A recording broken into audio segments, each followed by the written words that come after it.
Well, greetings everybody. Happy Friday night. This is your host, Lazerbolt, for Friday Night Flights. And yeah, how's everybody doing tonight? Hopefully everybody's having a good week. I know mine's been okay. It's getting better. Doing good. That's good to hear. Yep. So we got a nice little group going on tonight. We got all kinds of C-130s.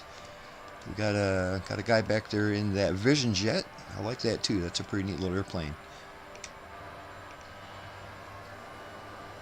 So down at the end of the runway, we've got Collected Tick. I know that name. I know they've flown with us before. I feel like it's been a little bit. Tonight we are sitting here in, what is this, Pattimura. This is on the island of Sangha. It's an Indonesian island, one of the farthest to the east islands that there are, but not quite the furthest to the east. Tonight we're going to take off out of here. We're going to keep going to the east. We're going to end up in Papua New Guinea. More specifically, we're going to end up in a place called West Papua, which I didn't realize this until I did a little research on it, but that is technically still at the end of tonight. We're going to be in Papua New Guinea and still in Indonesia. I thought Papua New Guinea was separate from Indonesia, but it's not. Not all of it anyway. Turns out half of the country, and it's almost split right down the center. And it's a completely straight line going right down the center of Papua New Guinea, where everything on the left is Indonesia and everything on the right is not Indonesia.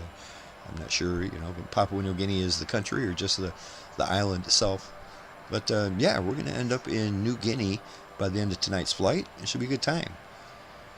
So a lot of us here are flying this Dirty 30 from Blackbird Simulations, the C-130J they got.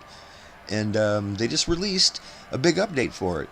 As a matter of fact, a very big update for it. It is the version 1.0. So this is going to be the final release version of the aircraft. Doesn't mean they're not going to keep updating it. They obviously will have to keep updating it. That's how things work. But this is the release version of it. So cool, it's finally up to version 1.0. And I like that. This is a nice airplane. They did a lot of nice improvements on it, and yeah, it'll give us a lot of stuff to talk about later on. We're going to be taking off in just over 2 minutes, guys. All three legs tonight, we're going to climb to 8,000 feet. 8,000 should be enough. Maybe on the last leg we'll need to go up a little bit higher, but 8,000 will do, but just barely. So let's do that. Count on going 250 knots. As we take off out of here, we're going to have to take a left-hand turn. Our first destination is at a heading of 075. We'll count on a heading of 075 to get to our first destination.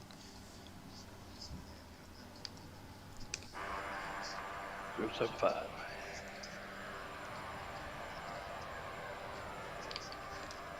Yeah, I was saying earlier. Did you hear? No, what's that, Bob? I was going to tell Longhorn what you told me, that I didn't know if he was still loading in his computer the airport codes, but only the first and the last one will accept it in the computer. Yep, Yeah, I heard that. That's what I was just getting ready to mention. Verified. That our first and our last airport are in the database of the C-130. This Blackbird Simulation C-130 has its own built-in database. And when you're programming the flight computer, there are a lot of airports that don't show up in here. And I'm not sure why that is. If there's maybe a different setting that uses a different set of, different set of airports. But tonight, our second and third airport are not in the computer. But we can still pop them into our EFB. And we'll just follow the line right here on the map. So that's like I said, if we take off out of here, turn left to a heading of 075, that will put us right on course. And we have less than a minute, gentlemen, so get ready for that. Check your flaps and all that good stuff. And we're going to climb to 8,000 feet, turn to 075. And we're going to be maintaining 250 knots tonight. Let's do 250 indicated, and that'll get us there.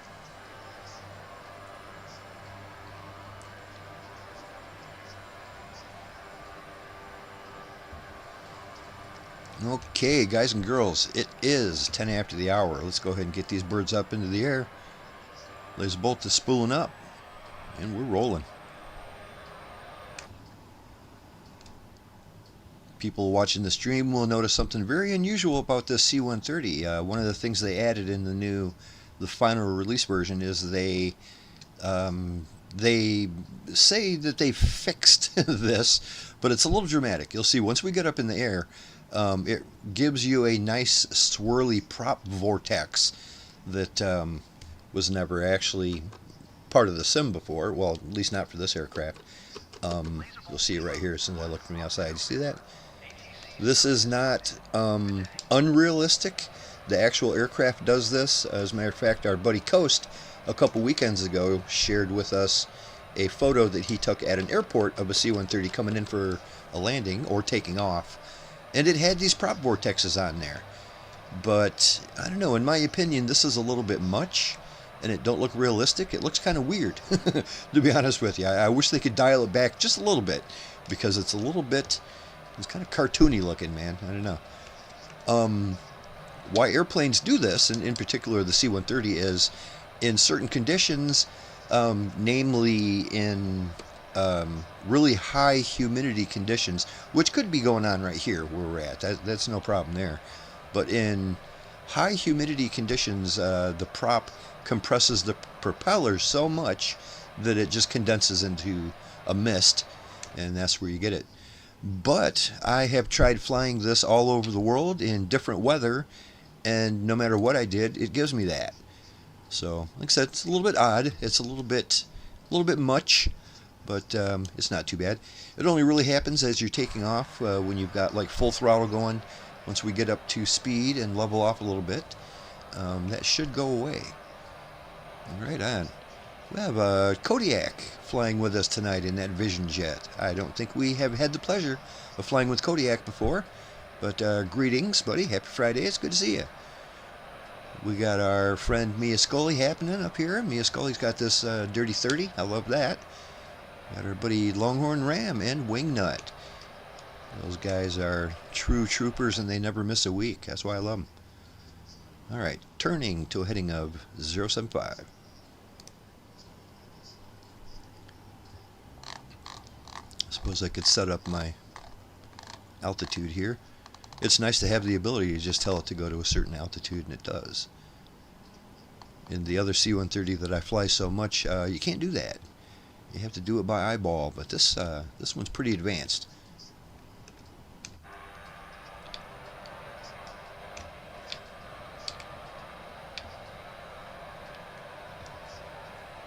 See, I'm pretty far from the pink line. I'm going to go ahead and turn to the left just a few degrees and get a little closer to that pink line. We're actually, when we're coming into our first destination of Whiskey Alpha Papa Bravo, we are going to have to go to the right of it so we can swing around into this runway here. But we don't need to be quite this far away from the line. And just so we know, when we get to our first stop, which is Bula Airport at Whiskey Alpha Papa Bravo, we're coming in runway 29. Count on that, runway 29. None of our airports tonight actually have a ILS approach, but we don't need that. We can get in just fine. It's a pretty big runway here. It's over 4,000 feet. It's not huge, but it's plenty big enough for what we got going on. 4,100 feet of asphalt, 33 feet of elevation. Count on runway 29 when we get there. This is unusual. The runway is 29, but it is at a heading of 315 degrees magnetic. 315 degrees. That's like 20 degrees off from the runway number. So that's pretty odd, but that's what it is. I'm going to go ahead and I'm going to enter that right now into my course heading. Yeah, the airport got shifted during the last earthquake. Yeah, something. They do shift around like that, but that's pretty dramatic. Usually when it gets that bad, they'll just rename the runway. I mean, this, by all means, this ought to be a runway 31. Instead, it's a 29. So, very odd.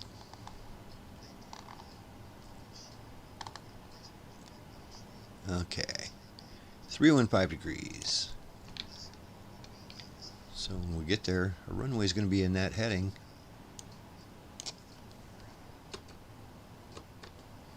Alright, time to slow down too. You get back down to 250.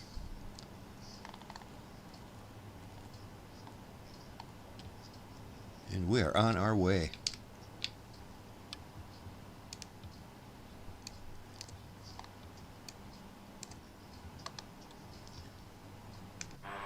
Yep, see that the word prop vortex has gone away since I pulled my throttle back a little bit. Yeah, like I said, it's a neat effect, and it is actually a realistic effect. If Coast comes in, I'm going to ask him if he can share that picture with us that he showed a couple weeks ago that showed the prop vortex on an actual airplane. And it looks very similar to that. But this is just, it's a little much. I think they can dial it down and make it a little more transparent, just so it's a little more ghosty and more of a wisp. Instead of, it looks literally like you just got streamers coming out of the back of your airplane. It's weird. Yeah, they went too far with it. Yeah, it's too much. And it doesn't seem to matter what the humidity is or the temperature or anything. It just does it all the time.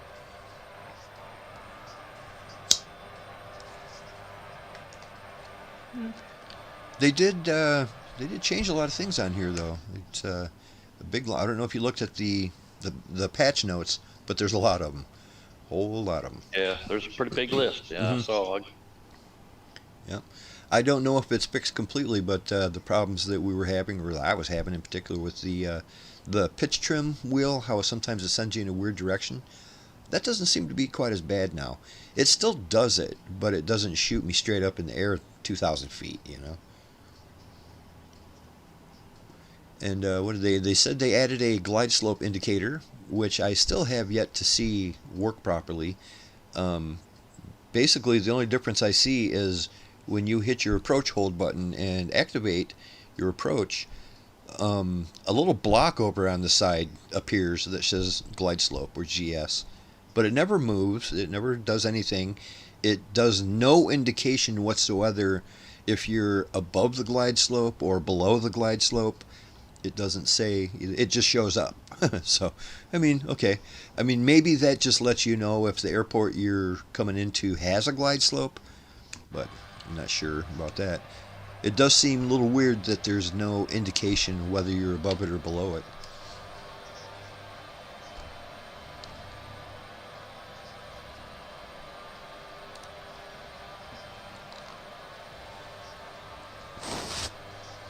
Yeah, it's cool. Just got a message from Coast saying that he's trying to dig out that picture I was talking about. Very cool. Thanks, Coast.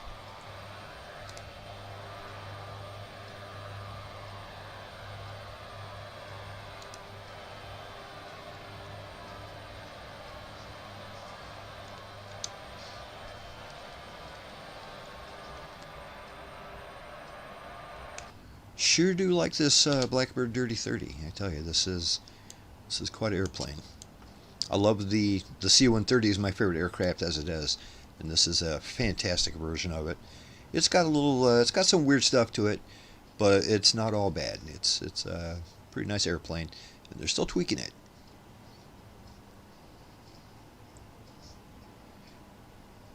I see that they did say something about the nose wheel or something like that, Longhorn. Are you still having that issue, or did whatever they did fix it?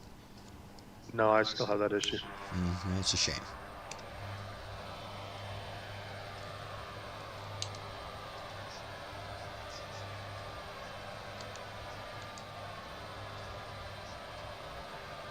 Slide over here a little bit closer to you guys. We've got something nice to look at. Stay in formation here. Yeah, I'm working my way back over to you. I hit nav and it took me over to the original line, but I'll work my way back. Right on. Yeah, I was pretty far to the right of that line. By the time I actually engaged my heading hold, a heading of 075 was no longer good enough. I don't quite 100% remember. Have we talked to somebody who's flown that Vision jet yet? Is that one of those that it's like, even though it's a jet, it's just slightly too slow for what we do? I can't quite remember. Yeah. Yeah, it is. Yeah, It just their don't last quite. week. And that's kind of shocking because you would think a little jet like that would be able to go twice as fast as us. Most of the other ones do, but not that one. It's very odd. Well, at least it's a nice airplane, and our legs aren't that long. You probably shouldn't fall too far behind.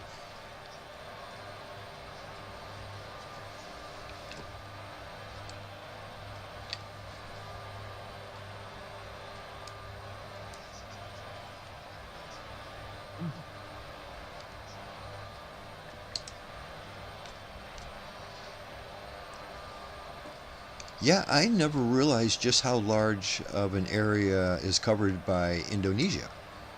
I mean, it is very large. I mean, basically, ever since we left the Philippines, we've been in Indonesia.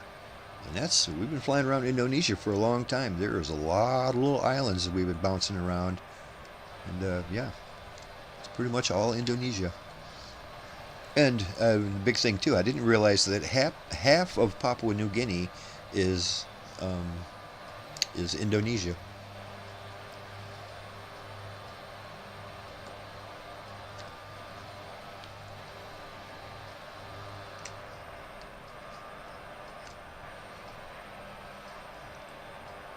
Boy, I tell you what, we had the dooziest weather this week. Just absolutely crazy. All last weekend and through to like Monday and Tuesday, we had some of the worst blizzards I've ever seen.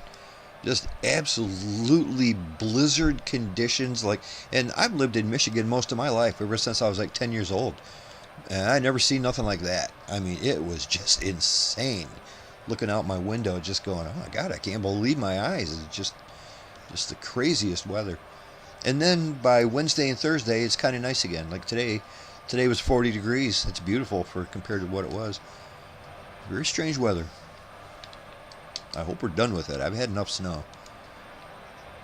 Yeah, we had some pretty severe storms here. Had another tree limb. Oh, It was about a foot and a half thick. That yeah, fell you down. said it was supposed to get pretty cold for you. Did that, hopefully it didn't hit your house or anything like that, did it? No, it was on the other side of the yard. It's just one more thing that I have to go out and cut up again after we lost another big one during the ice storm. And then the windstorm we had this past week took down another limb. Boy. I'm ready for summer. I'm ready to warm up, get a nice 80-degree weather going. Oh, I Sit in got front that of the today. campfire. 80 degrees today. That's what you got, huh? Yeah, I we've think been- right now it's about 39 degrees for us, which I'll take it. It's much better than it was when it was 25 degrees last week. It's snowing to beat all hell. We've been 87 to 89 all week. I heard you guys over in California was supposed to get pretty hot down there. I saw like 110 degrees on the weather forecast. But maybe Yeah, that's a that was little further Palm south Springs. than you are. Yeah, that's way further south. Yeah, we didn't quite hit 90, but we've been close. Right, I'm thinking it must be more like down by like San Diego and stuff like that. Yeah, Palm Springs was supposed to hit 110, but that's literally the middle of the desert. Might as well just be Arizona. Yeah, it seems like a little too early in the year for that kind of weather. Yep, Phoenix hit 105 yesterday, I think it was yesterday, and that's the earliest they ever hit 105. Wow. So I'm glad I'm not there anymore. Yeah, I wouldn't like that. I was there when they hit 100 for the first time in March, and it's like, that was way too early. Yeah, this is, even for Tennessee, this is hot. We hit 80 today, and I think by Sunday we're going to be close to 89. Well, pretty cool. So that's what they're showing forecasted anyway, so it's around 89 or 90 by Sunday. Yep, 90 degrees around here. That is like a beautiful, balmy summer day. Hey, Coach just shared a picture with me. I'm going to bring this up on stream. There's a picture of the C-130, the exact C-130 that me and Longhorner and the Fat Albert. Look at this, Fat Albert taking off with the JATO tubes, the jet-assisted takeoff. But you can see the prop swirl going on there. See how it's coming out of the back there? Yeah. It's not quite as pronounced as what we're seeing, though. Yes, and not very much not as pronounced. I mean, what we're seeing, like I said, it looks just like streamers. And they're just really flapping in the breeze. And I love how this thing's taken off with those JATO tubes. Apparently they don't do that very much anymore, but they used to do it at air shows all the time just because that's impressive. They could take off from zero runway and just tilt up and go like a rocket. And that's pretty amazing. Yeah, thanks for sharing, Coach. Yeah, buddy, thanks. Thanks for that.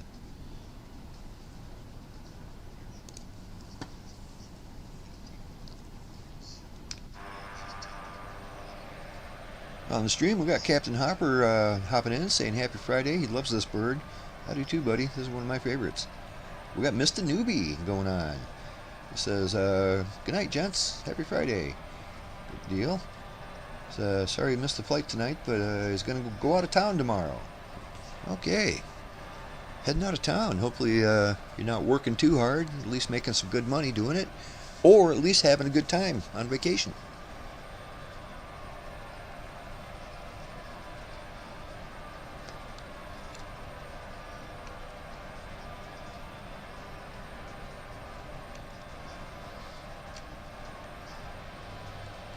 Yeah, I'm just glad that that prop vortex goes away once you level out.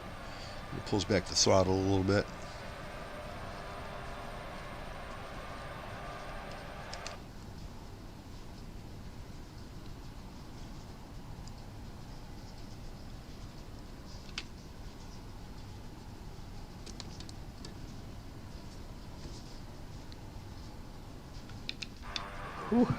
Bought a new drink called Fireball with cinnamon. Okay, that's the one I I'm think. here. That's the one Longhorn says that he likes, and he thought I liked, but I do not. I mean, I don't I've hate never it. heard of it. It's okay. I like that it's got a nice bite to it, and I like cinnamon, so yeah. I can't picture drinking. I like the flavor. You know, It is damn hot, man. I put ice cubes in it. It's still hot. it kind of burns the tongue, doesn't it? Yeah. Ooh, I like the idea of a cinnamon flavored whiskey. Is just a great idea. Whoever came up with that was on the ball, man. That's a good idea. I mean, I'll do a shot of it here and there. That's pretty good. I can't picture drinking it all night long, though, man. That'd be rough. Oh no. No, I usually just put a shot in a can of soda. I can see where it being Are you pretty good supposed with. to mix it? I'm drinking it straight with on the rocks. Oh no. Most people just do it as shots, but you can mix anything. I'm guessing it tastes pretty good with Dr. Pepper. That seems like it'd be a good mix. Of course, I like that's Dr. right. Pepper. Well, I'll be switching to lemonade after this glass. Holy smokes, that's hot. Yeah, it's got a bite. It tastes like those little candies. They used to be little tiny dots, but they were hot Oh, as hell, yeah. man. The Red Hots. Yeah. Yeah, that's They're pretty exactly good. what it tastes like. Except that, yeah, and they're red hot, man. I tell you what.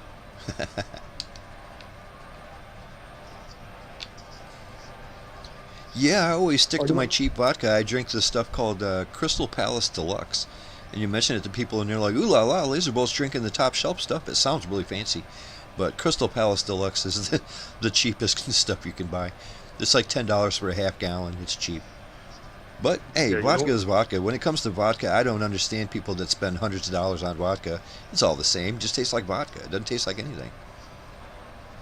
Yeah, I mixed the Fireball with Pepsi because Pepsi came out with a Pepsi Fire a couple of years ago, 2-3 years ago. That was basically cinnamon flavored Pepsi, and so I try to mimic that. Right. Well, it probably comes close, I'm guessing. It actually does. Depends on how much Fireball you put in there. I mean, it's definitely hotter. I mean, if you put a shot in a can of Pepsi, then it's definitely going to be more cinnamony than the Pepsi version is. But still tastes pretty good. I'll have to try that Longhorn. I didn't know. I just saw it on the Kroger shelf, and I said, well, gosh, let me give that a try. I think I heard about this just recently, and it was you. Yep. What's- Pour a what's- shot in a can of Pepsi and. What's think really you'll good at like it. mellowing it out too, it makes a good flavor, is put it in a shot of like Irish cream or something like that, or what do they call that stuff? It's that special brand of Irish cream. But it's, you know what I mean, it's a creamy Yeah. liquid, and put a shot of it in there, and it's a really good combination. I don't even see that in the store shelves anywhere. Irish cream. You're talking about the soda, right? No, that'd be that's a cream soda, but I'm just No, talking yeah. about the alcohol there. It looks like it comes in a jug. Bailey's, Bailey's, yes. Irish cream. Yes, Bailey's. That. Yeah, okay, put it- okay. Put a shot of that Fireball in a shot of Bailey's, and that's a good mixture right there. Well, that'd be a double shot, man. I'll be sitting on the floor by the time we get done with our flight. All Or laying right. in the floor. Hey, it is Friday. Put one more picture up for you there, Laser. Hey, Coach. Hey, Coach. How's it going, buddy? Oh yeah.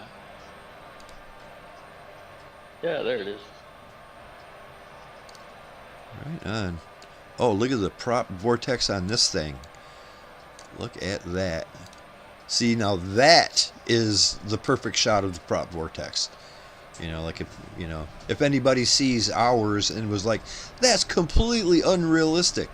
It's like, it's not completely unrealistic. Look, it's pretty pronounced in an actual airplane. I mean, that already is bordering on looking cartoony.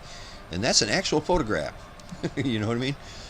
But just they dialed it up a little bit too much, I think, on the Blackbird Sim C-130. It's just a little too pronounced, like I said. And this, like you can see, it's really pronounced in the beginning and then it kind of fades away. The one on our airplanes doesn't do that. It just looks like streamers hanging off of the back of your airplane. Some real wild, very jarring looking stuff. Yeah, too much. Yeah, it's just too much. Well, you know, they just added that to the aircraft, so I'm sure after enough people say, "Yo, man, can you dial that back a little bit?" That's too much. Plus, like we were saying earlier, it shouldn't happen all the time. It should only happen in special circumstances, like high humidity, that kind of stuff, to where there's a lot of moisture in the air, and when the air gets compressed behind the props, it condenses into water. And it shouldn't do it in cold weather, and it shouldn't do it in, you know, low humidity. Like if you're taking off out of a desert somewhere, it shouldn't be doing it. But I tested it all over the world in different weather conditions, and it did it every time.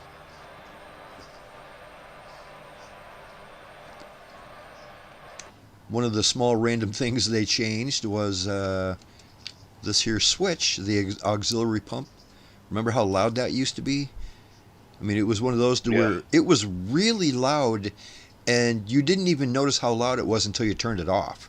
You know what I mean? I wouldn't even, it's like I wouldn't even hear it. It was just something in the background. And as soon as you turn it off, it's like, oh my God, that's what that noise was? Okay, I get it. You know, I just thought there was nothing to do about it.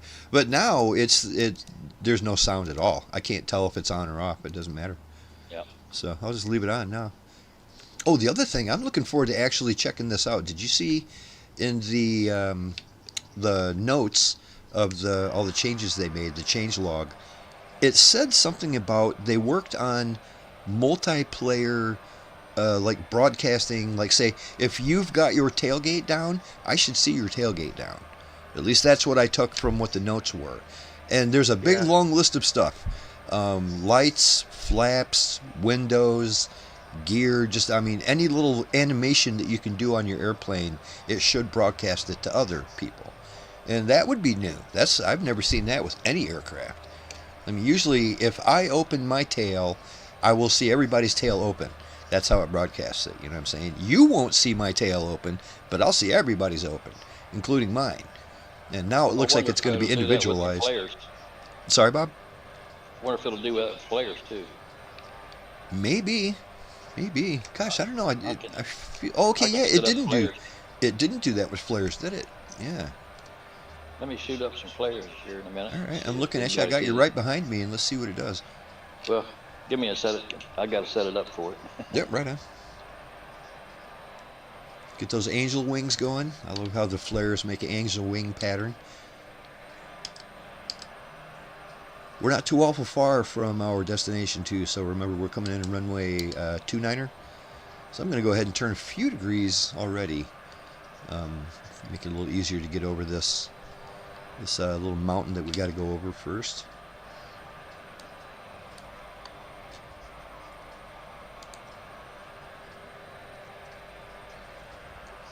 Another beautiful area here.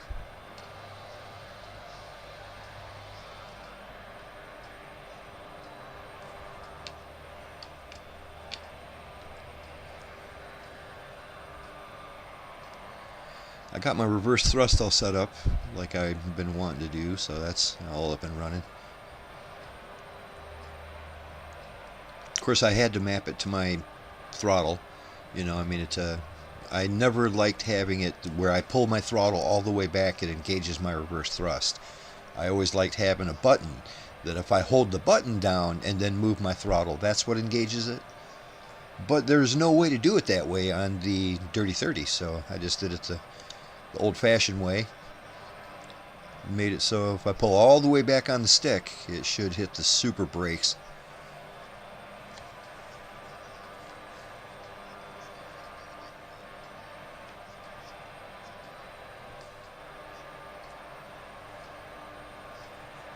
Coast, did you guys have a nice blizzard some point during this week? For us, Monday was just like literally some of the craziest weather I've ever seen in my life. And I've been here most of my life. Yes and no. It hit south of us. We only got the edge of it. Oh, right on. But you go 10 miles south of us, it hit. I'm guessing Crow Air, who usually flies with us, he lives just north of me in Cadillac. He probably got hit hard. I mean, real hard, him and his brother.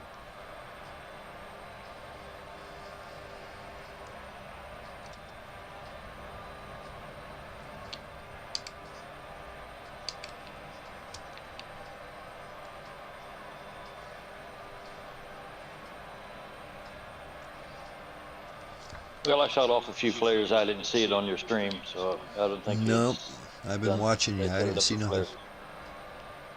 Yeah, you know, come to think of it, I don't know if flares were actually one of the things on that list of stuff they said they fixed.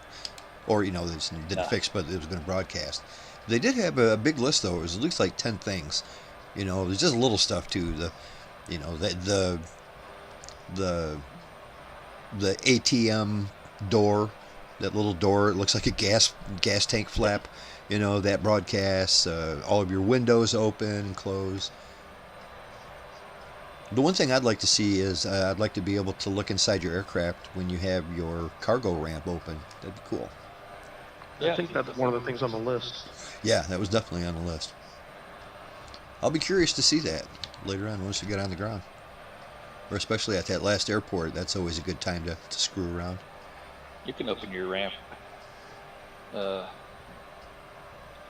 the one on the console down there below the throttles that says aerial delivery. You can open your ramp with that. Oh, neat. Yeah, the only way I've ever done it is to use the knee board that's over on the left-hand side there. There's just No, an as option. long as you got your aux pump on and running, you can open it with that little switch down there on your console right below the throttles. Right, below I know right below your computer there. there are speed restrictions where you gotta watch quite how fast you're going before you do something like that.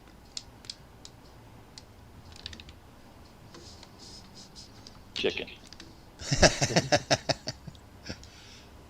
See everybody in the back get sucked right out. I've got mine opening now, and boy, it got loud too. Well, shoot, I want to fly behind you now and see if. Oh yeah, Master caution came on. get up here so I can see you. Got a weird thing going on my my little main avionics panel. You know the little white bar that shows up when you're climbing or descending? Basically, it's your vertical speed indicator. That appeared, and it's like pink, red. It just kind of appeared. It's been blinking on and off. I don't know why that is. I'm a little worried that I'm going to disengage my autopilot and it's going to send me like up or down. Like that's some kind of a warning telling me that I've got to, it's not trimmed correctly or something. I don't know what it would be. Your trim is all the way down. I don't know why that would be, but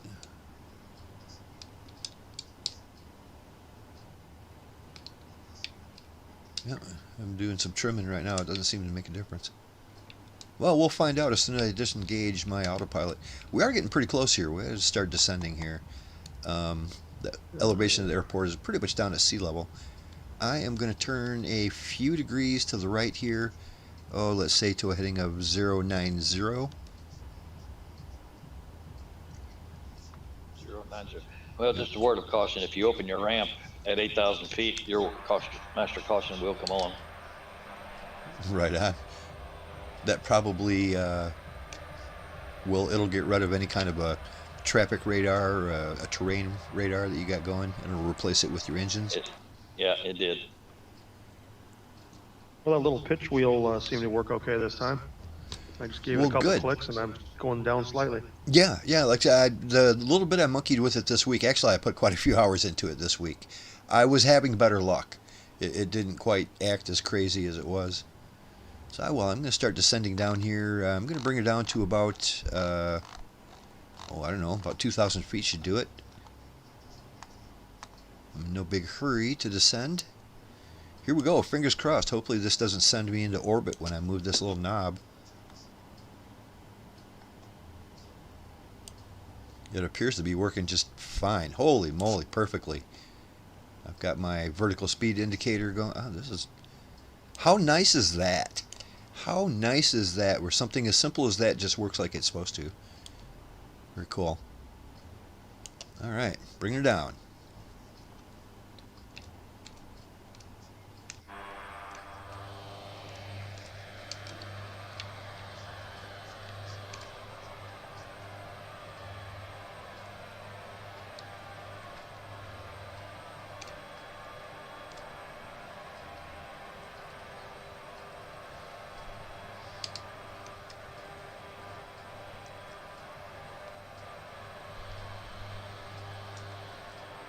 Yeah, I'm looking forward to getting on the ground and seeing if I can see Wingnut's cargo open. And that's something that I don't think I've ever seen ever in any flight simulator ever. It always acts like I described earlier. Like if I open up my ramp, I'll see everyone's ramp open. If I, have my window open, I'll see everybody's window open. I've never seen a single instance of any aircraft that specifically broadcasts those, the way it's supposed to be. I'm hoping it doesn't cause big frame rate issues, but so far it's been great. I mean, even when we're on the ground, our frames were just fine, even when we're all together. And this Dirty 30 is a bit of a frame hog. You gotta be careful.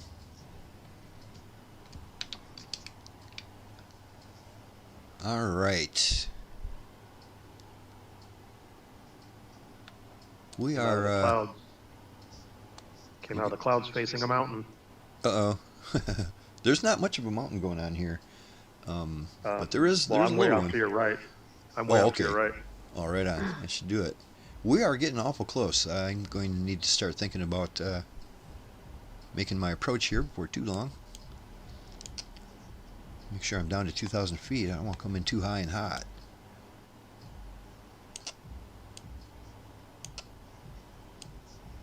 Get my speed down just a little.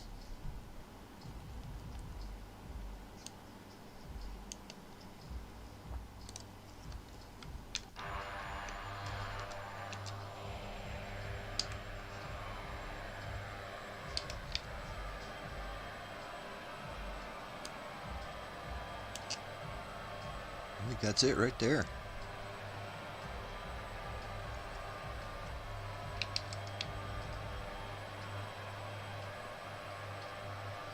Another couple miles, I'm going to make my turn to base leg and then turn to final. I'm sort of on a base leg approach right now as it is. I'm below and coming almost in front of you. Right on, let me see. Oh, there you are. Yep, you're a little too low. I can't see if it's open or not. Maybe I can when you get a little further ahead. I'm going to go ahead and turn base right now. I can't tell if it's open, but it kind of looks like it's open. That's neat. I love that.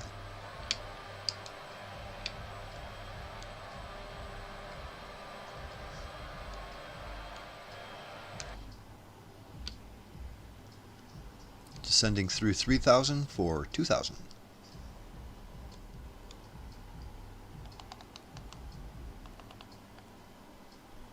Oh, a little cloudy down here. Is it? Are you on real weather? No, I just put a few clouds. That was just one I went through, I guess. Right.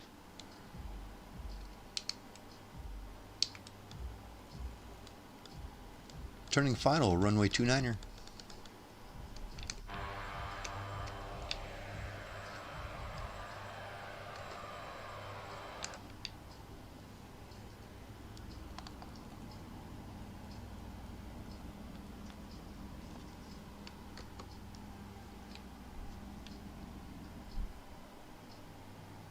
It's got an oil pressure warning.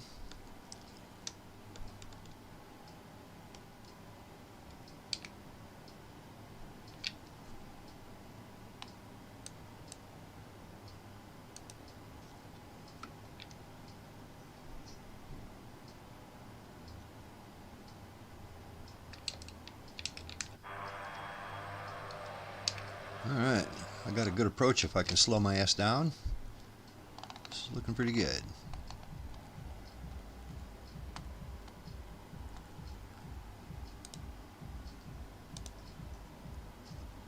Real nice approach. Going gear down.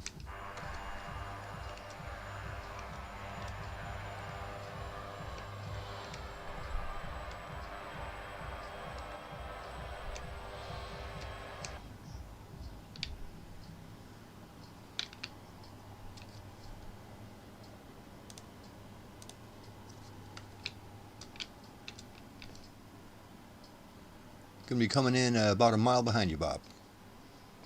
Okay, I'm on final.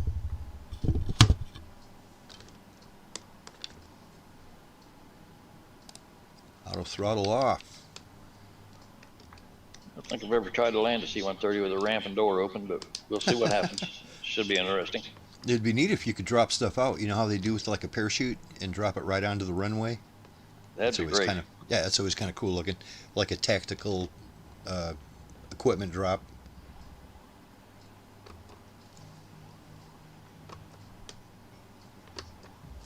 All right, coming in a little hot.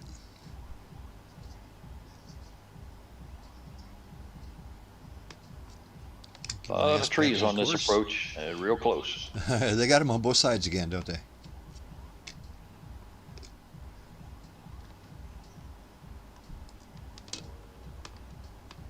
All right. Remember, this isn't the longest runway in the world, but it is 4,000 feet. We should be just fine.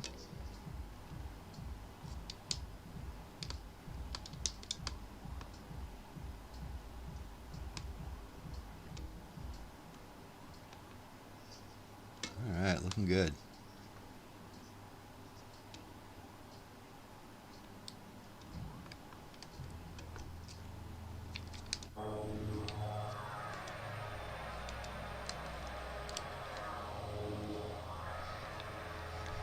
Nice reverse thrust. I'll go ahead and try to get off the runway here before everybody else comes in.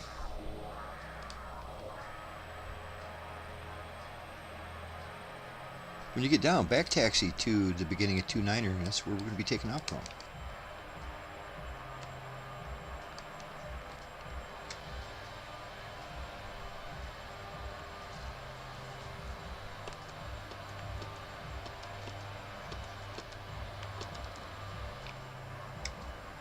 There's not much of a taxiway over here, so I apologize if my wingtip is in the middle of the runway. Pay no attention, just go right through it.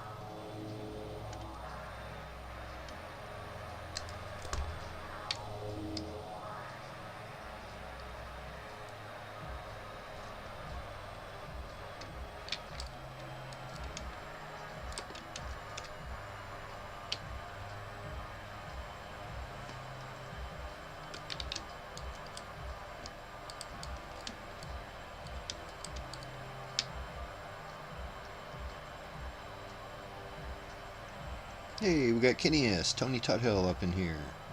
Cheers, Lazerbolt and Flyers. Raise his mug. Hey, right back to you, buddy. I'll raise my glass to that. Hey, he agrees. Dropping cargo would be a nice addition. And thanks. He's complimenting our beautiful landings up in here. I ought to be able to land this thing. I've got enough hours in it, that's for sure. Alright. I'm just going to go ahead and turn right now because I'm having trouble getting around these damn trees. Yeah, I keep snagging one with my wing over here too on this side. Yeah. I'm trying to stay off of the runway, but I'm not having much luck. Are my wings gonna fit through these trees? Just barely. As long as you stay in the middle. Yep, stay in that middle part. You're all right. Okay, doing my turn. Don't mind me, Longhorn. I'm trying to get off the runway by the time you get here. I know you're almost here. Someone's gonna have an out-of-body experience right here.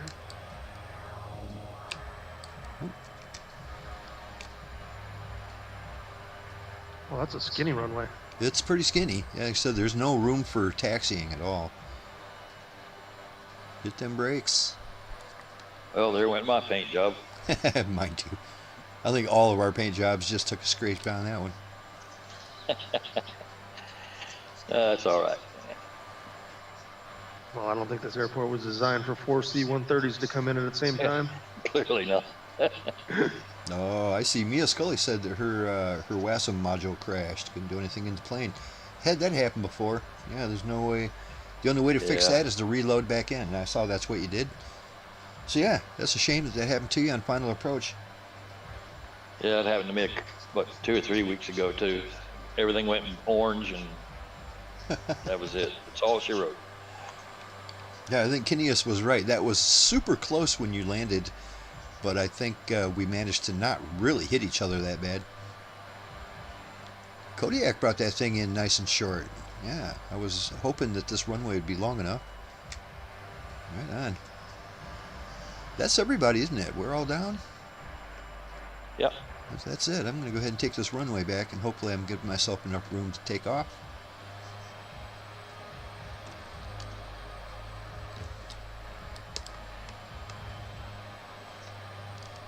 Yeah, I'm glad I don't have that nose wheel thing that Longhorn has. I've got other Yeah, I've issues, never but had not that that issue. one. No, me too not. I've never had that.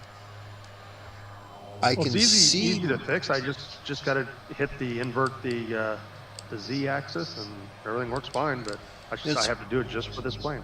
It's just weird that it doesn't remember that either. You know what I mean? You have to do it every time.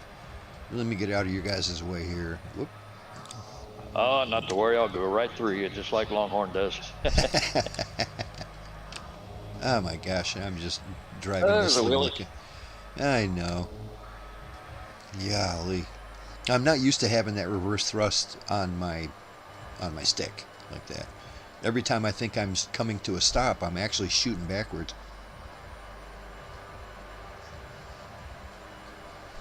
Beautiful bird there, Longhorn.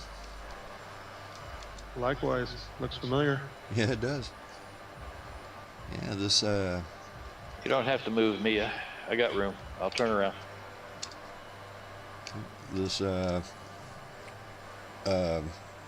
Blue Angels fucking Fat Albert is just great. Really iconic classic aircraft here.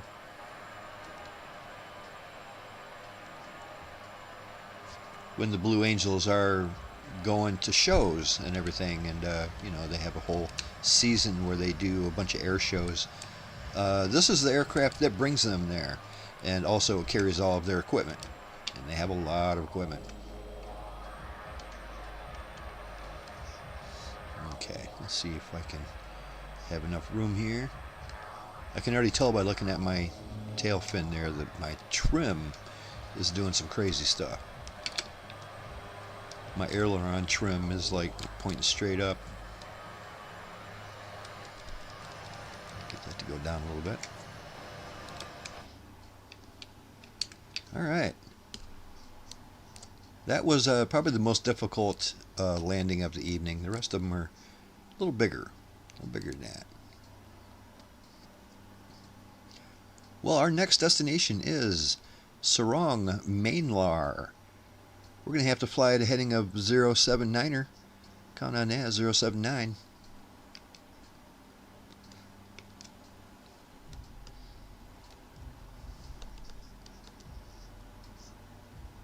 Okay, 079. 079 it is. Alright everybody, set your flaps to something reasonable. We'll get these birds out of here.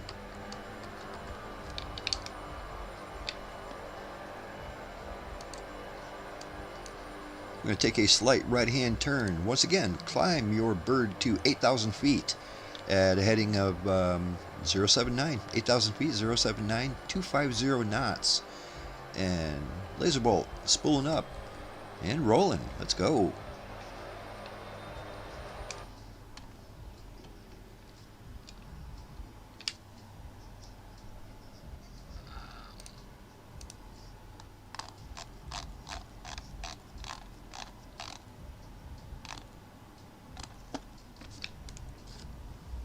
Ooh, that was close.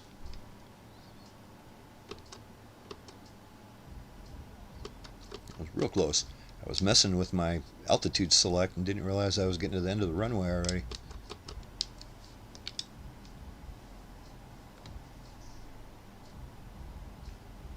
Alright.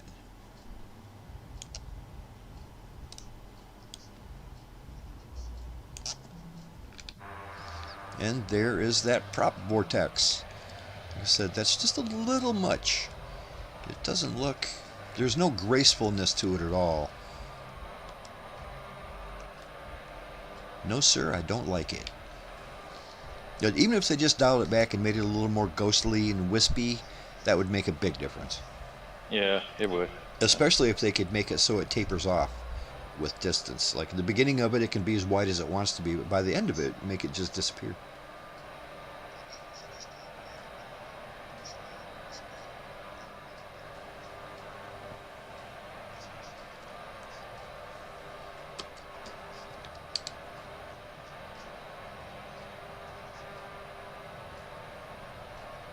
Huh.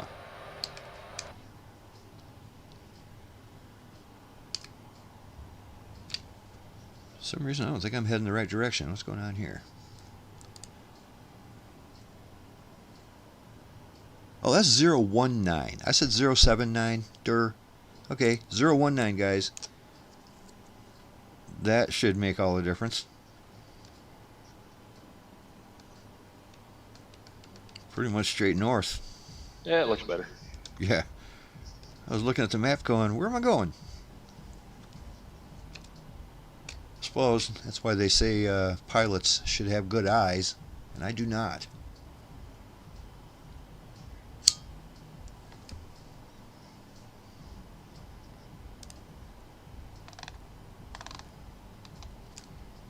Did you notice one of the other things they did was we were talking about this last week, how to kind of monkey with the auto throttle? Well, they changed it now, so when you activate the auto throttle, it basically disconnects your actual throttle. Unless your throttle is all the way back or all the way forward. If it's somewhere in the middle, it doesn't even accept the input anymore. Which, that's good. You know, because like I said, my throttle's kind of sloppy anyway. And just it wiggling back and forth was often enough to, like, pop me out of auto throttle. And now it doesn't matter what I put my throttle on, it's good. You know, like I said, I used to pull my throttle all the way back before I activated the auto throttle, and that solved my problem.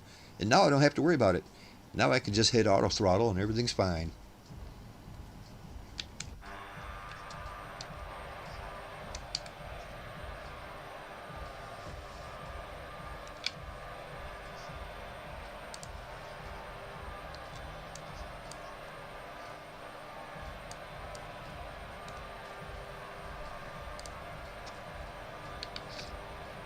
Well, daggone it, Bob, when I was down on the ground, I never did look to see if your cargo was open. I will check it later. Well, we got a long leg here. You can get up here close to me, and I can check it out real good. That would be something that in all my years of flying, I've never seen that. I've never seen an aircraft that transmitted in that detail what it's actually doing. Usually it transmits to other players your gear position, maybe your flaps, and that's about it. You know, no, it has a whole big long list of stuff it does.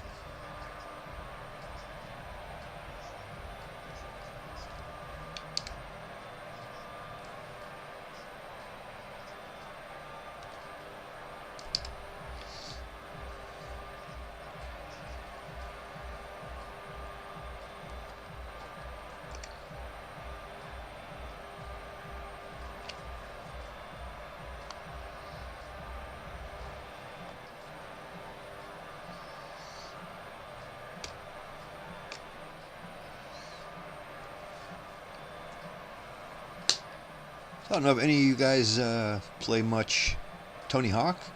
I'm guessing probably not a whole lot with this gang here, but maybe people on stream like the Tony Hawk game. One of my favorites ever, and I will put this right out there. I'll put it out into the universe. I will destroy anybody at Tony Hawk any day of the week. Bring it on. Let's play some Tony Hawk. I will destroy you. I'm so good at that game. Been playing it for 20 years or however long it's been out. Ever since the first one came out, I've just been absolutely hooked on it. And but my point is, there's a very cool Tony Hawk documentary on Amazon Prime right now. It's of course, it gets into the culture of skating and Tony Hawk, and they talk to Muska and all the other, Bucky Lassick and all those guys. They interview all the skaters, and it's really cool. And then the second half of the documentary gets into the game itself. What brought about the game. There was multiple companies trying to contact him and seeing if he would be involved, and he didn't like any of their things. And then Activision got a hold of him, and he liked what they were doing, and they liked what he was doing, and signed some contracts and made millions and millions of dollars. And but it's a very good documentary. Yeah, if you like that kind of stuff, check it out. It's Tony Hawk. I think it's like it's called Learning to Fly Like Superman or something like that. And that was one of the things he said in an interview, that one of the things he wanted to do was fly like Superman. And Bob, I don't think your tail's open. I don't see nothing inside there. Maybe it is. Maybe it's just dark. Oh, okay. It's coming open now. Oh, okay, right on. Actually, I do see it open. That is very, very cool. That is open. Wow, man. That is dope. I love that. That cargo hatch in the back. Right on. Well, how about that? That was a very nice addition that they added to the sim there. Yeah, cool.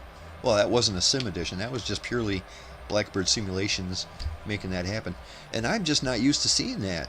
And all these years, that is those kinds of little details they never bothered to transmit. And I'm assuming it is, maybe a frame rate issue. They don't want to. They want to keep the amount of information they transfer between aircrafts as low as possible, to keep multiplayer at a good frame rate. Did you see I had a pallet in there? Did you? I didn't see the pallet. I saw your ramp down though. Well, I'll try to come back up under you here one more time and see if you can see in there any better. I was looking behind and I couldn't keep a steady flight with you.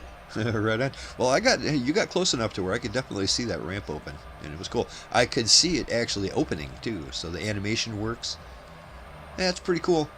Good job, Blackbird. Keeping up the good work. Since this is the release version of the Blackbird, I wonder how much they charge for it now. They said they're going to raise the price a little bit each time they updated it, and it's on the final update. So what is the final price? I didn't check.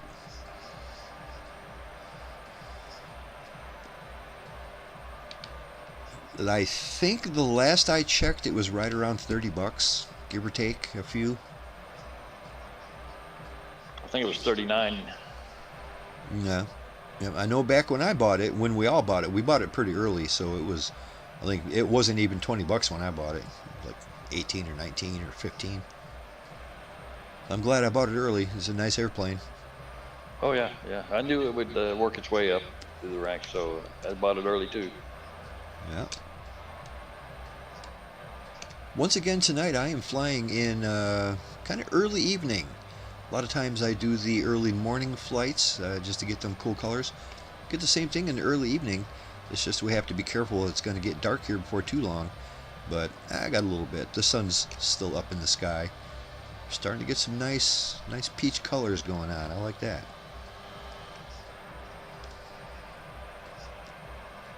And once again, this airport we're heading to right now is not in the Blackbird database.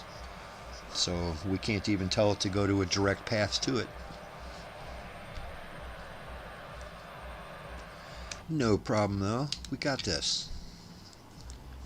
I better straighten out a little bit here. I'm way off the line. Coming up under you, getting ready to open up again. Right on. I'm gonna check this out. Oh, there you are.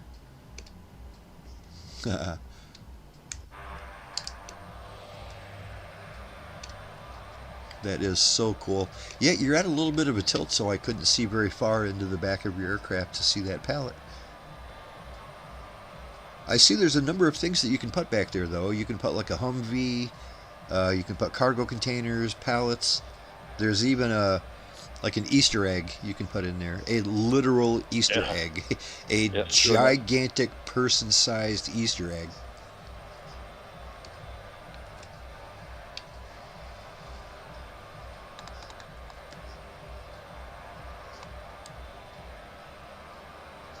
Yep, it's just where the sun is. The inside of your cargo is completely dark. I can't see nothing inside. But I love that. Okay. I love that gate being down. That's pretty cool.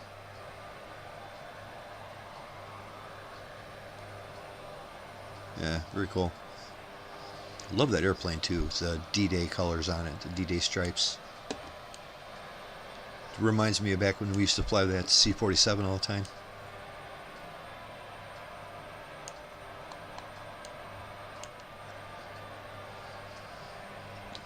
Pretty cool.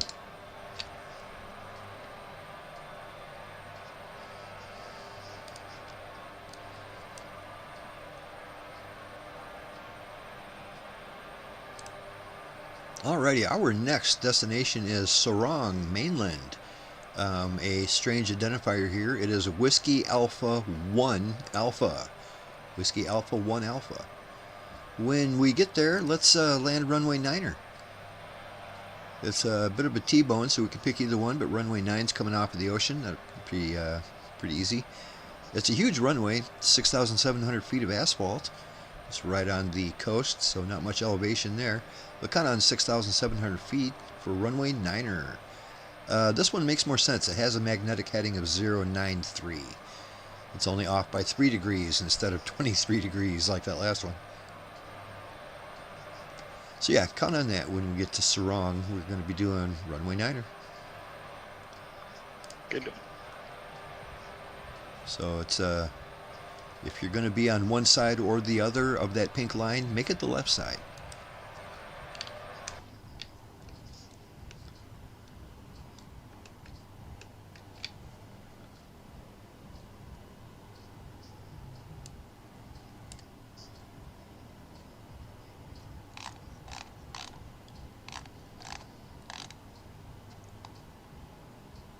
.093.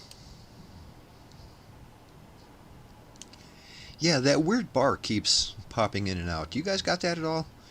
Little pink line next to your altitude indicator. Yeah, I do see it. Yeah. It keeps Mine's blinking. flashed. Yeah, I don't know what that is. I didn't notice that at all this week. I flew it quite a bit this week. Never had that happen. Don't know what it is. Maybe I forgot to do something or what. Doesn't seem to be affecting anything. It's just trying to tell me something. But I don't speak that language, man.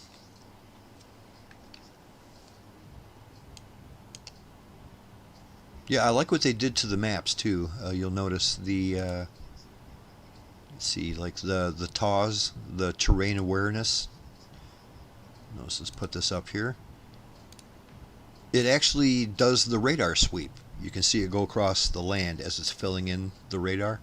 It never did that before. It used to just pop all in at once. And now it actually does the radar sweep. That's pretty neat.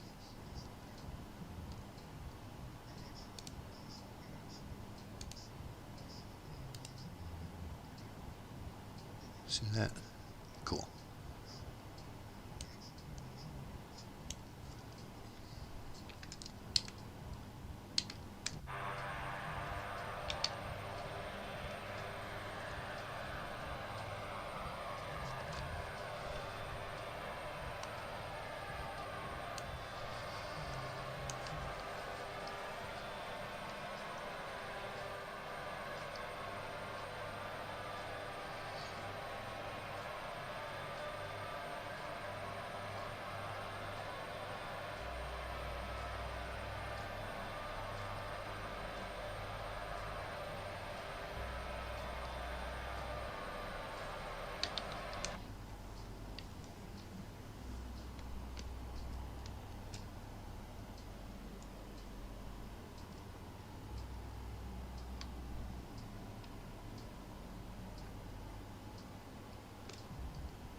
Once again, it warmed up a little bit today, so the bar is hopping downstairs. The natives are restless.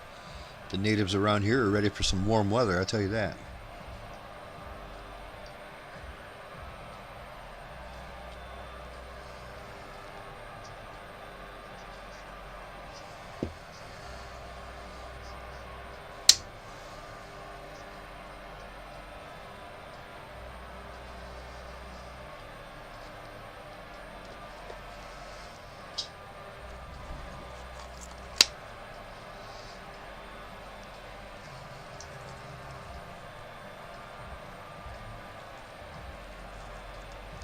I think that they might have added a couple liveries as well, because just out of curiosity, I re-downloaded the liveries pack, and it was way bigger than it used to be. It was, well, it's been a while since I've done it, so they might have done this a couple months ago and I didn't notice.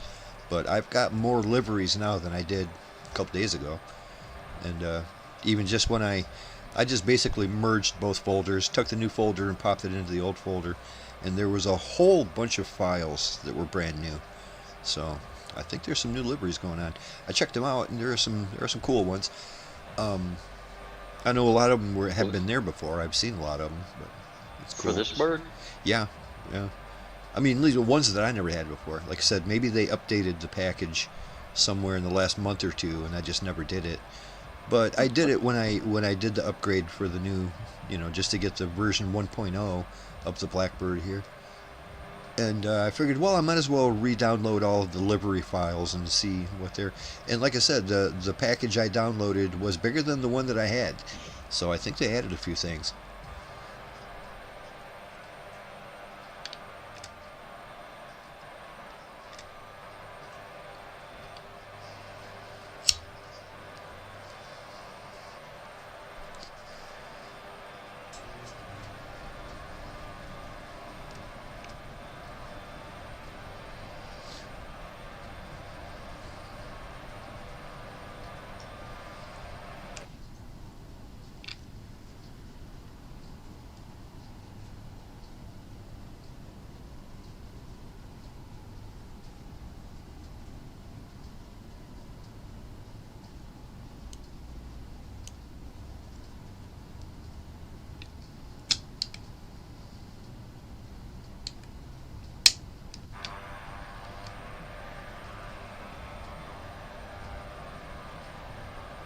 There's not too many movies that come out in the theaters that are going to make me want to actually go to the movies nowadays.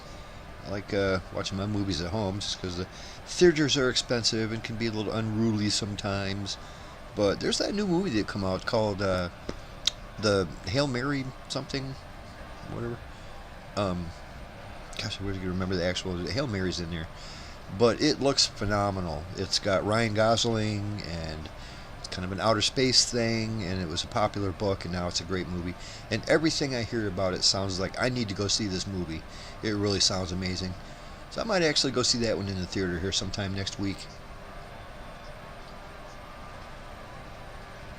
Project Hail Mary, that's what it's called.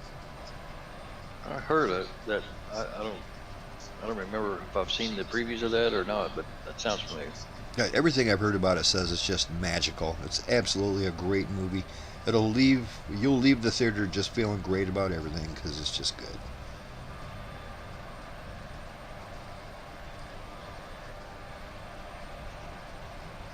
Hey, our buddy Kodiak left us a message in chat here. We got Glenn. Glenn says his home base is San Diego, California. He's got no mic to talk today. But cool. Hey, welcome, Glenn. It's good to see you, man. Yeah, hopefully down in San Diego it's not too hot. Hopefully you don't got them 110 degrees like we were talking about. And Guinea says, yeah, it looks like a neat movie. It sure does. It looks pretty cool. If I'm not mistaken, I think it's written by the same guy that made The Martian. Remember that, back with Matt Damon? I'm not 100% sure on that, but I think it's the same guy.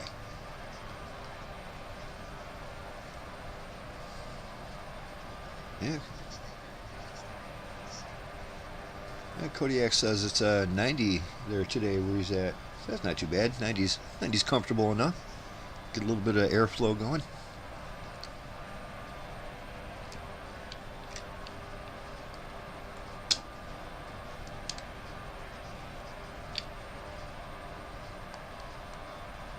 Well, this leg went by quick. We're getting to Whiskey Alpha 1 Alpha. Getting there in a hurry. This will be our penultimate stop for the evening. That means that we're going to take a 10-minute break. We always do that. Our second to the last stop. We'll take a little 10-minute break. You can use the restroom. You can update your cocktail. You can pet the dog. Do what you need to do, and we'll get back up in the air. That's even enough time. You can download the game and meet us at that airport if you want to. It's a pretty small install. And go down there and hit like and subscribe. Do all the stuff. And yeah, it makes everybody happy.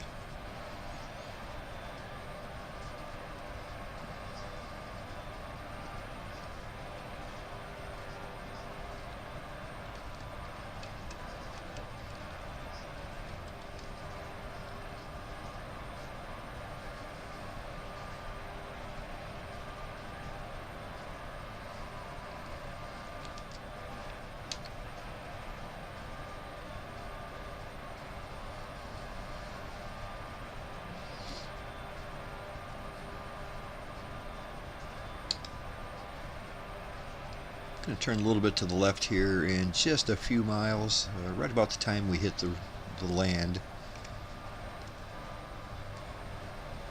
That will help us line up for that runway.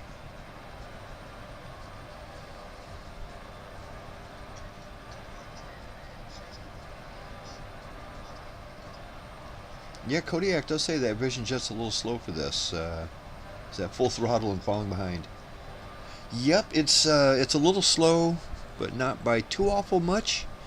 Yeah, I saw you caught up to us pretty quickly at that last airport, so that's encouraging. And it sure is a nice jet. It's nice to fly. It's got all the bells and whistles, and it's just nothing too extravagant. It just keeps you in the air.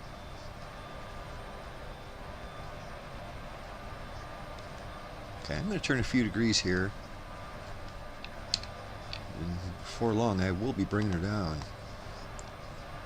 Matter of fact, you'll see there's an airport here called Whiskey Alpha Sierra Sierra. It's in the middle of the bay. I'm going to pretty much make a beeline for that, and when I reach Whiskey Alpha Sierra Sierra, I'm going to turn to final for our actual airport. If you look at the map, you'll see what I'm talking about.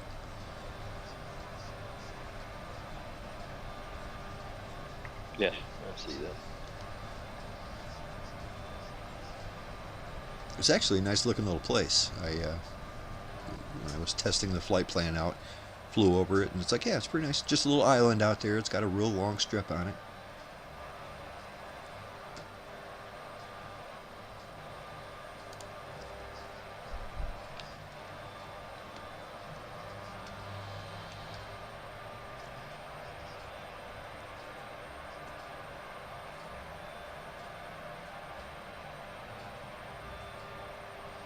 Yeah, I ended up flying that Vision Jet quite a bit in my my company, my online, in the game company there. I think I'm using it for delivering passengers, of course, VIPs and all that. It gets you there pretty fast too. It's really too bad. I was looking forward to maybe using any kind of version of the C-130, whether it's this one or the Captain Sim one. I would love to use that in a in a cargo delivery company in the game, but it does not let you. It's a shame. Could really haul some serious cargo with this thing.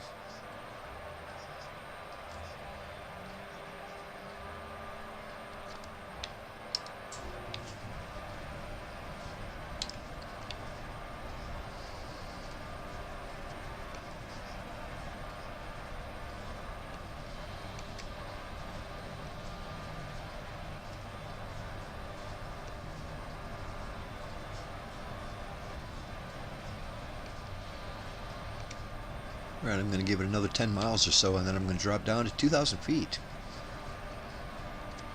That'll be when we're a little bit closer to that airport, that WASS. It's really weird. We're actually coming in for a pretty nice approach if we were going to land there. But we're not. We're going to go on to that other one.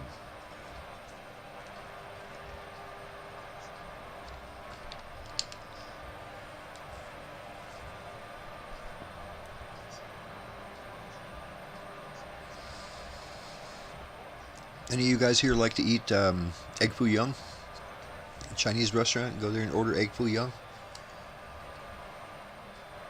I don't mind it. It's not one of my favorites, so I'm going to eat Chinese food. Right, but you have had it.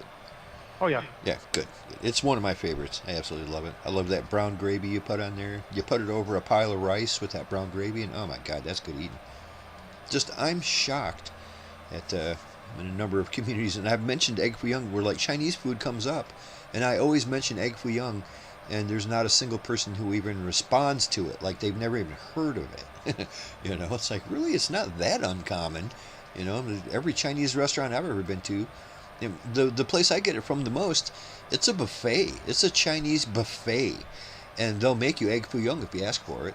You know, and I usually, you know, I'll get egg foo young to go, and I'll eat that at home, and it's wonderful. It's absolutely wonderful. It's one of my favorite things. But I just get the feeling there's so many people who've never even heard of it.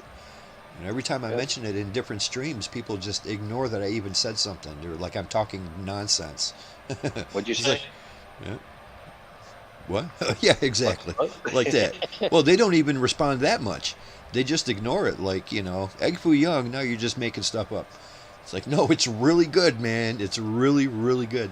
Everyone's talking about their favorite Chinese food, and nobody even acknowledges that egg foo young is real. And not only is it real, it is amazing. I've always went with the Mugu Gai Pan, but I don't go over there very often. Right on.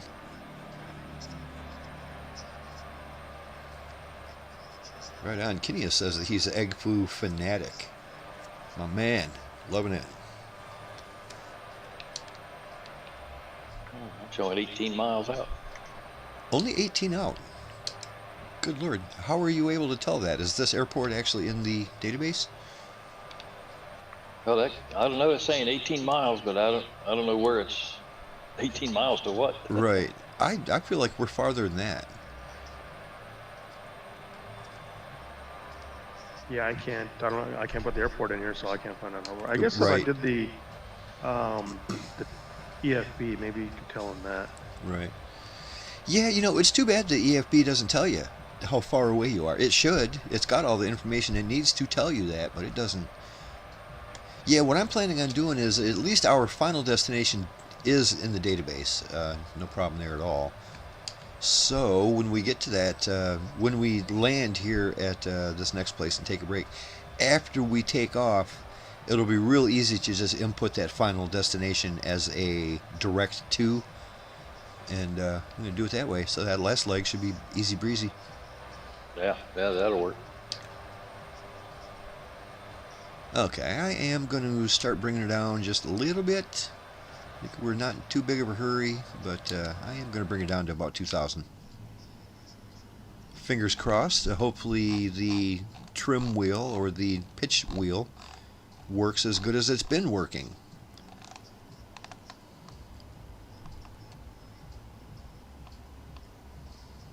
Alright, bring her down. 2,000.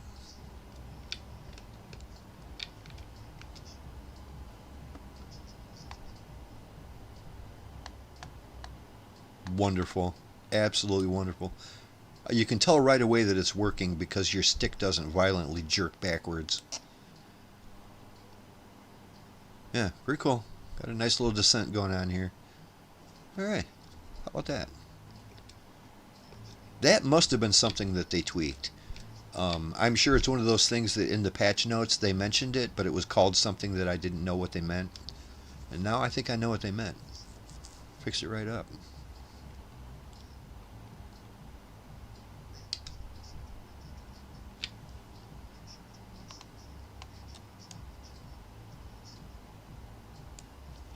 We're just about over the top of that airport, too. As a matter of fact, I am directly over the top of that airport. I'm going to go ahead and turn final for that runway. And we'll be there.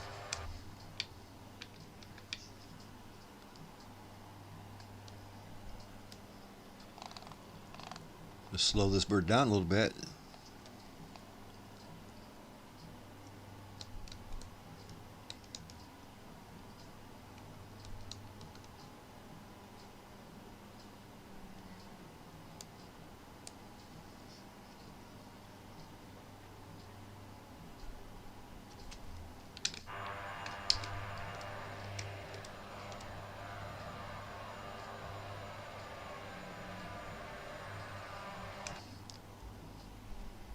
Holding 2,000.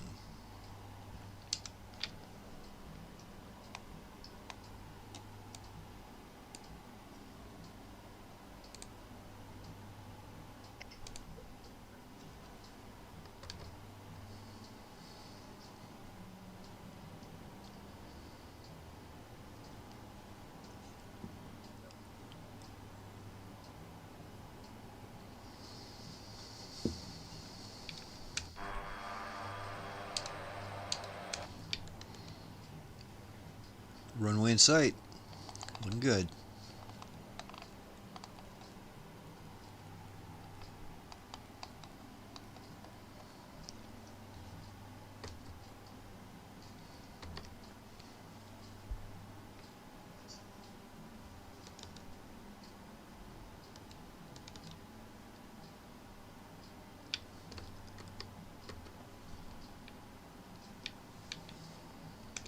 Lasers going gear down.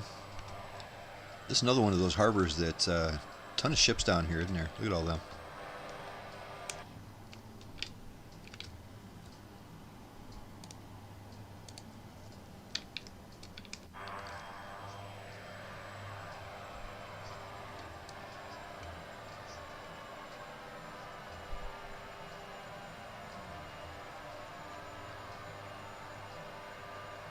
Hey, my buddy Ken Knapsack popping in, saying happy flying, guys. Right on. It's good to see you on a Friday night, Ken. How you doing, bud?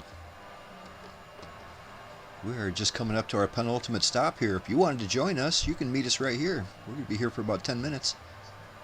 Look at all these ships down here. That is crazy. Yeah, a lot of them. Yeah, there is. All right. Don't forget your auto throttle. Coming in nice and smooth.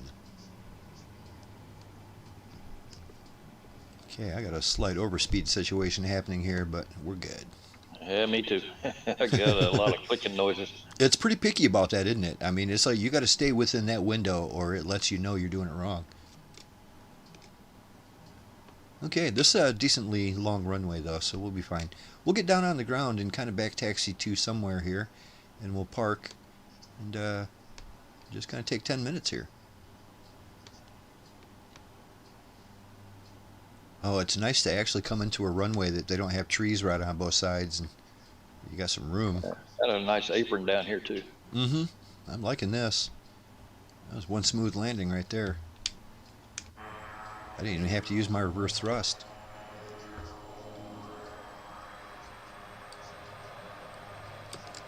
Well, it looks like a nice little island to live on. It's very congested though. It's one out in the middle of the harbor. Oh, yeah, yeah. It's like basically that runway takes up the entire island. No, I'm not talking about that one. I'm talking about this big island that's that's in the harbor where all these ships are. Oh, okay. There's quite a few little islands out here too with population on them. But there are a lot of ships out here. Yeah, there are. And meanwhile, the airport's not in the database. Right. It's obviously a pretty busy place. I'm wondering if, like, there are, God, I don't know, like military certified airports, and that's the only ones that it keeps in the database? You know? Or does the military use a different database than everyone else? That doesn't make any sense. No, I mean, if there's it's big a enough lot to of land airports in. Yeah, well, there's been a lot of airports we've landed on that have nothing to do with the military. Yeah, that's true. Just I seems think weird it's that why are some okay and some of them just aren't even there. It acts like they don't exist.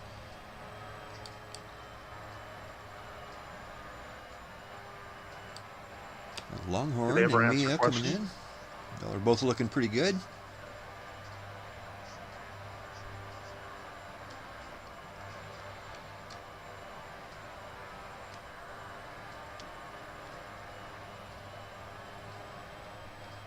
Mia brought that bird down looking real good. Real good. You too, Longhorn. But it was, I wasn't looking at you when you did it. Looked like you had a nice approach, though. Hey, animals! You got First time animals I've seen here? First time I've seen animals in months. Well, what kind of animal you got? I don't know. I'm gonna go run out and find out. They're all running from me though. Of course. Yeah, I've seen animals, just not during a group flight. I've seen them just, you know, doing the missions. Well, I saw them in Australia when we were flying around there, or New Zealand or something. But Uh-huh. Oh, you see them all the time there. Yeah, I'm gonna go send the drone over there.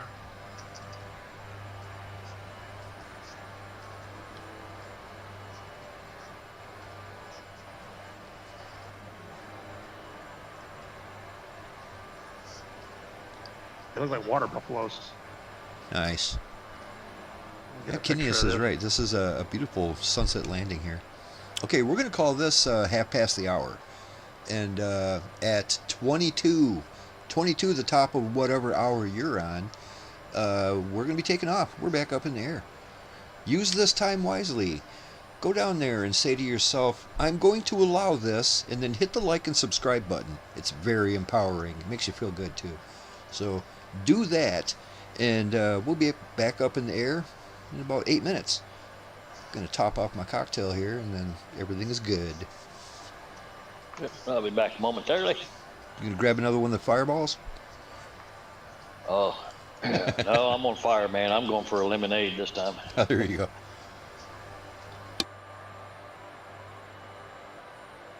It was good. I may have to try, like Longhorn said, dump it in a Pepsi or something and see how that goes. Mm-hmm. Like I said, one of my favorite ways, if you just want to do it like a shot, mix it with Bailey's. It's pretty good. Yeah, I bet that would be too. Yeah.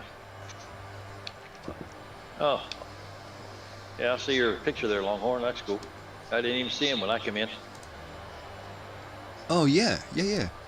Those are definitely water buffalo. Look at that. They're right at the airport too. Cool. Well, they were on the runway when I landed, but then they all took off. That's pretty neat. Got a bunch of little babies running around. Nice. I'm back there, guys. Hey, welcome back, buddy.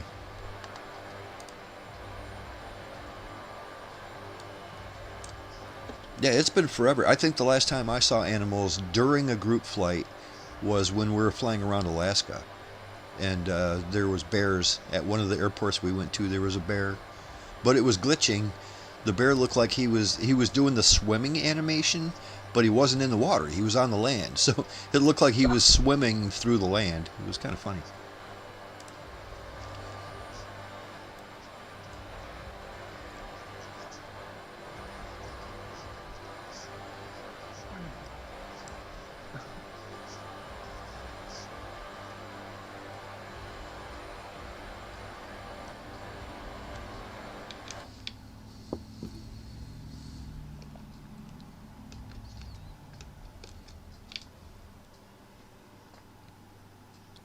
Anybody hear me? Gotcha, buddy. Can you hear me? Yeah? No? Yes. Can hear you. Yeah, I don't think Coast can hear us. I can hear you now. Oh, okay, there you go. Hey, welcome back, buddy.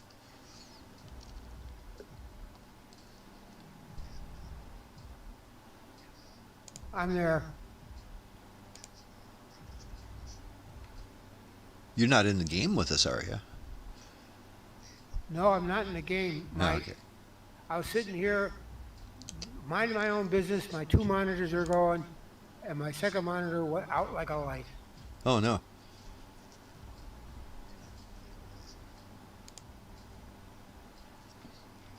Yeah, well, at least on this last leg, we are able to program our flight computer, and it will take us to that final destination. We're not going to be able to do it while we're on the ground because it doesn't know the airport we're at. But once we get up in the air, we can just do a direct to course. That will take care of that. My airplane is not moving. Huh. Got your parking brake on? Nope. Parking brake's not on. My throttle's responding when I hit the throttle on my stick. But, Huh. my gear's down. Just weird.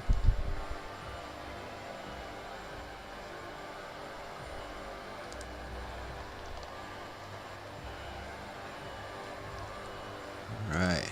Final destination going on here. Rendani. Sounds nice.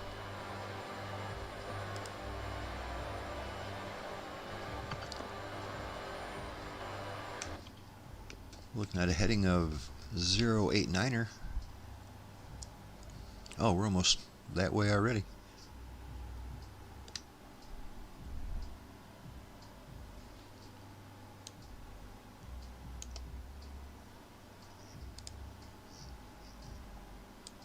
This last leg, you'll notice we're going over a pretty big mountain range.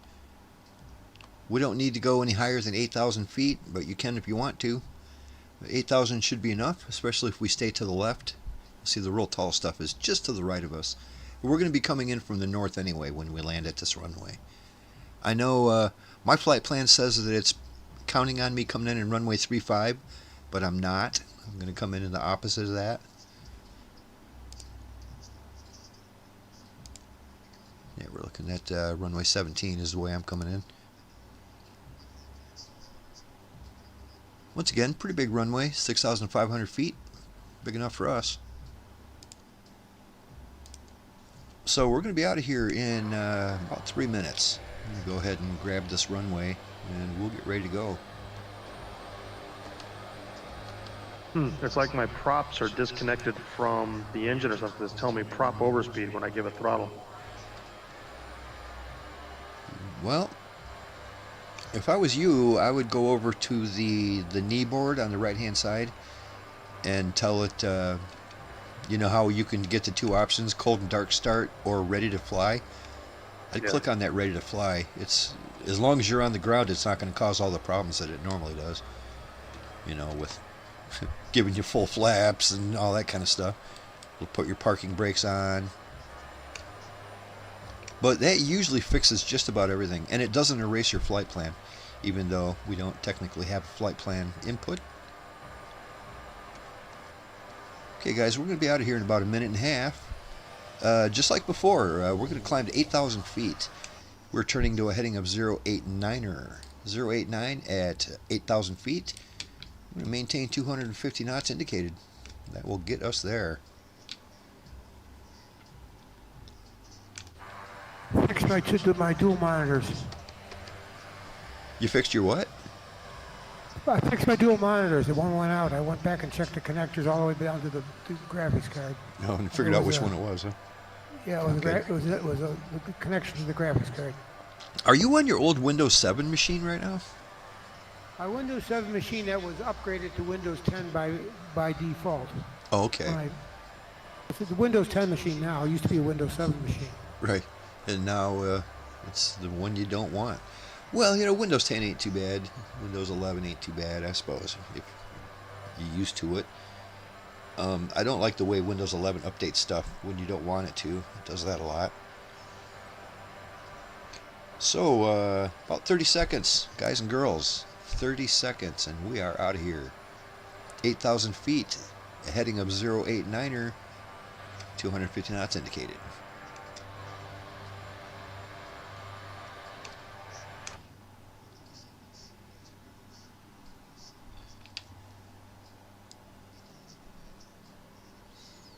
I feel like I'm forgetting something. I'll find out just how important it is once I get up in the air.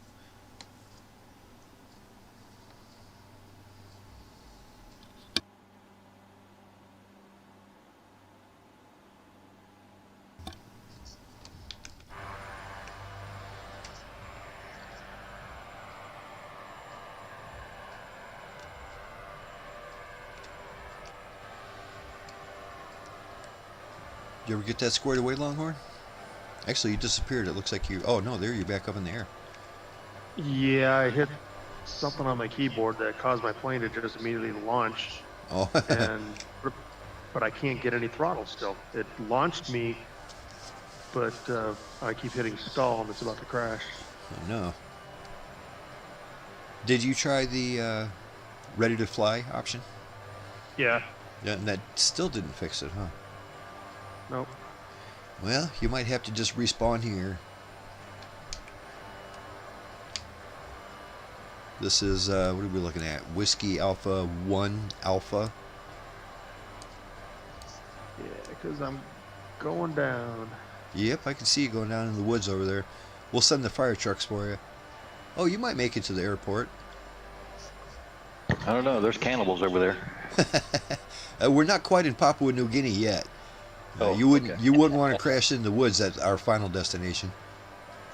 Oh, there you go. He crashed right in the middle of the town. That's better.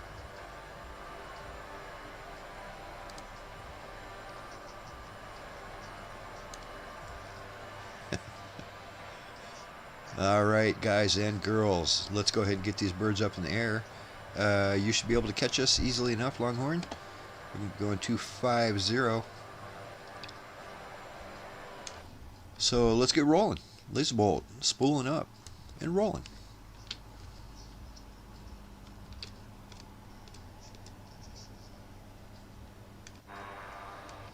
So I've already got that word prop vortex. I just don't like that. It's too much.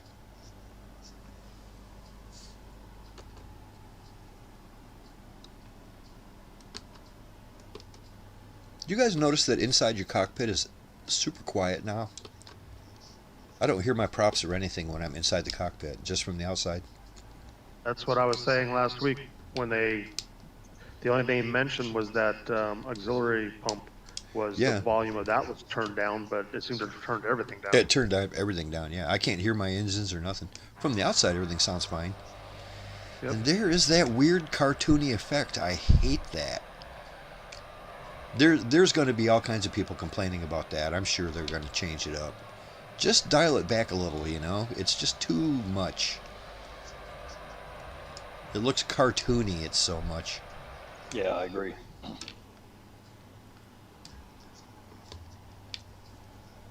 Alright. Climbing 8,000.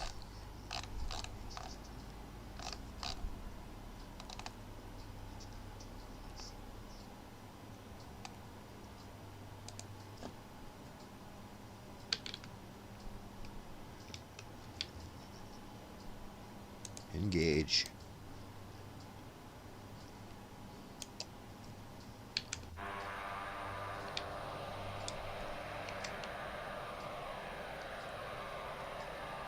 One of these times I'd like to get close enough to somebody as we're taking off to see if I can see that effect on your aircraft and not just mine.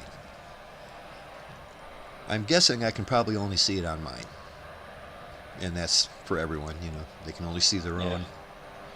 I didn't even think about that. You know what they say, everyone likes their own prop wash.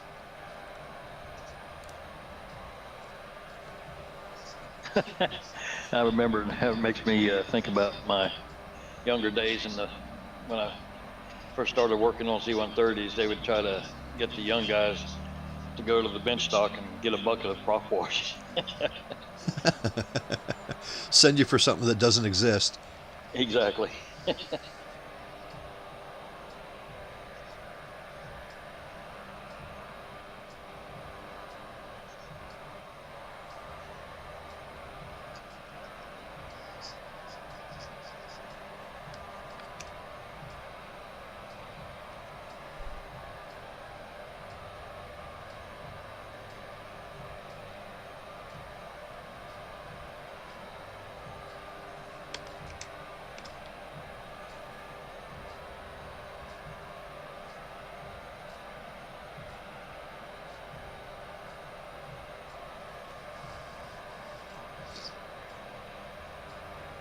Got Cheesy Poof KC saying hello, good looking aircraft. Gosh, I miss flying. Cheesy Poof KC, do we know you? You wouldn't happen to be Carl, would you? From KC?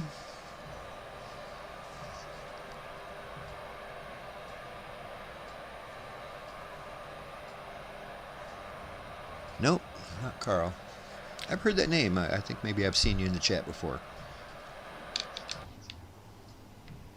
I'm going to go ahead and do my auto throttle because I'm going way too fast.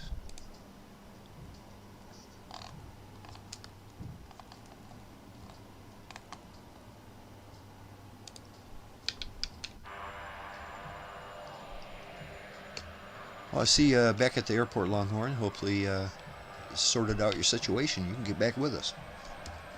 I'm about to find out. Hey, I'm moving. Hey, good deal. That's better than it was. What did you say happened anyway? My throttle wasn't responding. It's like I disconnected the props from the engine or something. It just kept telling me that my props were overspeeding, but the plane wasn't going anywhere. I wonder if you accidentally feathered them. Possibly. How do you, I mean... Well, it Oh, would I be your... Gosh, I don't know. On the old C-130, I could do it easily. It would have the condition levers. This aircraft doesn't have a set of condition levers. So Well, I don't think know. I hit either print screen or scroll screen because I was trying to find Oh, the it was a keyboard command. F12. Yeah, I Yeah. was trying to find the F12 with the VR on, and I hit the wrong key, and that's when it stopped working. That's a shame when that happens. And then That's you what got no happens to idea those what you people that hit use or how to VR. make it.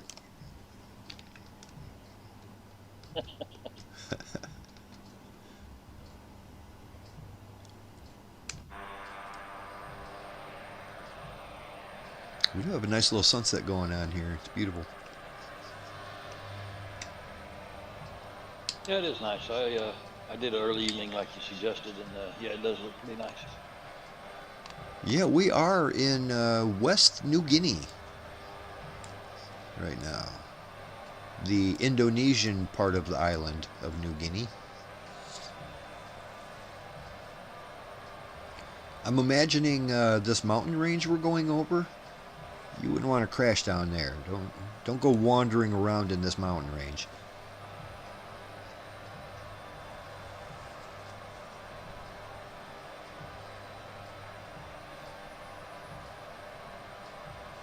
Cheesy Poop says he flew on MS Flights and FS Flyboys long ago.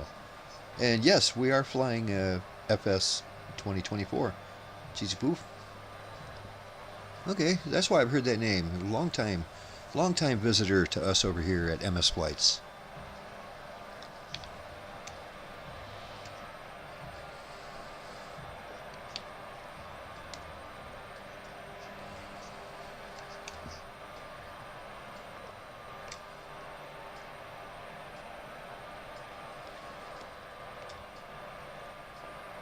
I don't see Longhorn anymore.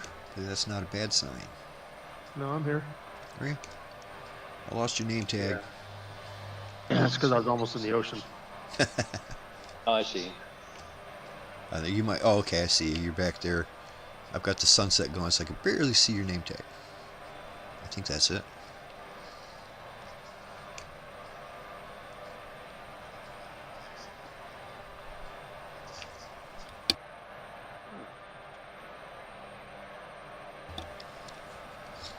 Yeah, Longhorn, I was doing a little more research on that video I'm producing about the history of flight sim and all the old sims and all that kind of stuff. And remember I was talking about FS9? I kept calling it FS9 and wasn't sure what that was. FS9 is actually Flight Sim 2004, which is the one that came out right before Flight Sim 10. That's right. I think the only reason why they call it FS9, it was never officially called FS9, but then when Flight Sim 10 came out, everybody just started calling the previous one FS9. Makes sense. But FS9 was the one that was called A Century of Flight, not FSX. It was FS9 that was called A Century of Flight. So we probably all flew that back in the day. Oh yeah, I've still got all the discs for all of them. Yep, me too. I just can't use them anymore. I could get like a, you can get a external disk drive. Yeah. Well, but it's that's not why worth it. I bought an external DVD drive just so I can still load my old DVDs. Yeah, Cheesy Poof says he still has that on his PC. Holy moly. FS9, do you still fly that very often? I mean, it would work. It was a flight sim, but it was nothing like this. That's the one I'm having trouble finding. I've managed to find emulators of all the other flight sims, but I can't find an online version of FS9. You have to use the discs, and I don't have a disk drive. I've got the discs. FS10, I'm just downloading that from Steam. That's still on Steam, so that's no problem there. And get this, all the rest of them, Flight Sims 1 through 5, you can play right in your browser. All of them, 1 through 5, you could just, it plays right in your browser. So it's like, geez, oh Pete, I used to have like a top-of-the-line system to run those games. And now you can do it right in Google. Do it right on Google Chrome.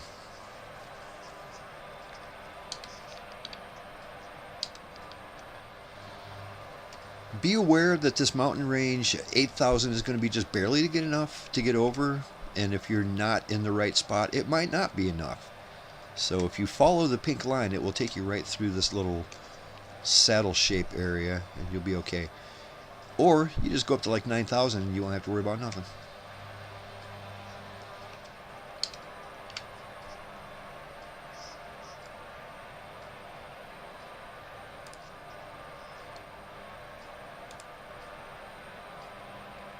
Alright, guys and girls, we are on our way to Rendani. That's our last stop of the evening.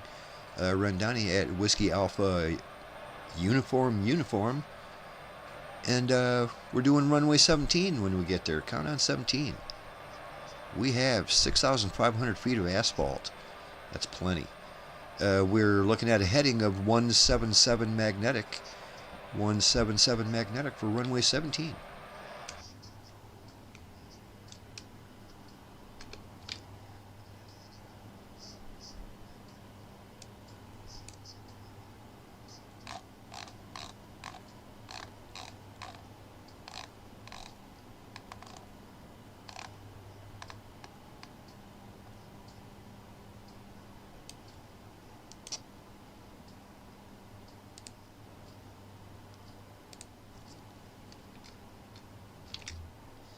Yeah, I'm hoping next week the flight plan includes a couple ILS landings. I really love that, especially since they tweaked this Blackbird Dirty 30. It makes it, not that it works better than it used to, but I just love doing it. I see what you're saying about that pink line, because now it's not there now, but when we were on the ground or coming in or whatever, it was there. Yeah, weird. I've never seen that before. I feel like it's a warning of some kind, but I don't know what it's trying to tell me. I notice when it appears, it also makes a circle on your directional indicator. I don't know what the hell that's about. You know, see, it makes a little circle. But not always, because now I've got the circle, but I don't have that line. I don't know. This thing, it's pretty hard to find like reliable information on this aircraft. I mean, probably the best you could do to get information on this aircraft is to get a hold of the actual aircraft manual from Lockheed Martin, and then, you know, be an actual certified, you know, Navy pilot who can understand it. Because I've been scouring the internet because I love making videos about this Hercules, and there's a lot of people looking for information. So every time I make a video about it, it gets a lot of clicks. Because people are in the same boat as me. You can't find any information on how to use all these really complicated systems. And I wish that, like I said, where can I go to find out what the hell that pink line is? And how do you even Google that? You know what I mean? What's the wording that I would use for, what's the pink line next to my altitude indicator? I mean, how do you even ask that question?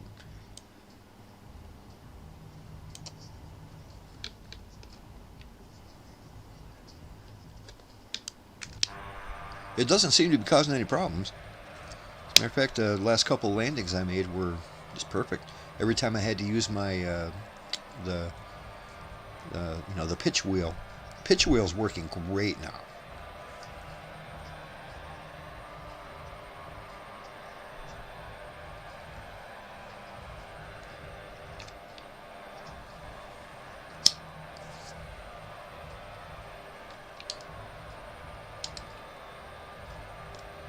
Always love that beautiful layer of haze that's hanging in the mountains there, you know, just the peaks of the tips coming out. That mist just always looks awesome.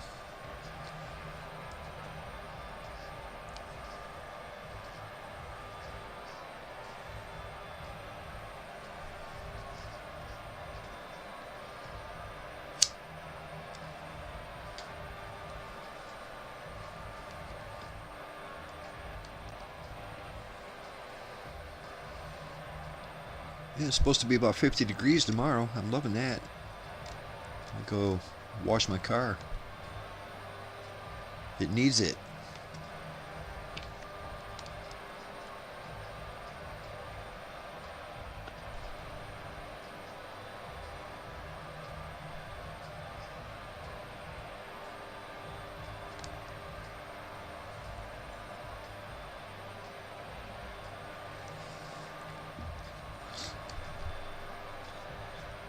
Yeah, my buddy Ken Knapsack there, we were all hanging out on his, he does a couple times a week, like 3 times a week, he does the Blathering show.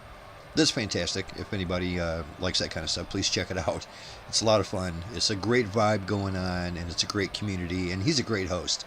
And yeah, it's on the Ken Knapsack channel. Look for the Blathering. And the one that was yesterday, he was ranking. We all voted on like our fast foods. You know, we had like a March Madness style bracket for fast food, since it is March Madness time. And instead of the NCAA tournament, we were doing fast foods. And yeah, one thing or another, round after round. I think the one that won the whole shebang was Burger King, basically almost by default. You know how brackets like that turn out sometimes. It's like, ugh. Yeah, I don't feel like Burger King was anybody's favorite fast food. It ended up winning because of who it was up against, you know. One round it's up against this, next round it's up against that, and then other things like my favorite, Taco Bell, and it seemed to be there was a lot of people that liked Taco Bell, didn't make it past the first round. I forget who it was matched up against, but it was just matched up against somebody that it just didn't win. And once Taco Bell was out, then after that is, whoever wins wins. I think the final was Taco Bell versus Pizza Hut, which is a little weird. They're not the same thing at all. But I'm glad that at least a burger joint won. And I said Taco Bell. I think it's Burger King versus Pizza Hut. And yeah, I'm glad Burger King won, just because I'm not sure I consider Pizza Hut fast food, but for the purposes of that, it was. Yeah, it was fun. I enjoyed that.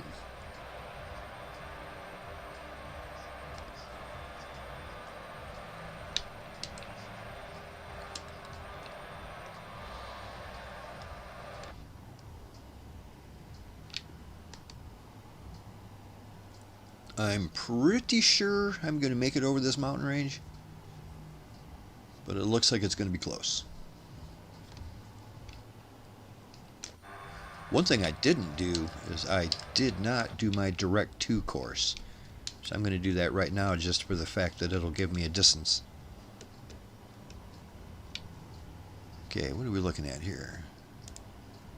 Whiskey Alpha Uniform. Direct intercepts. Whiskey Alpha Uniform. Plop that in right there.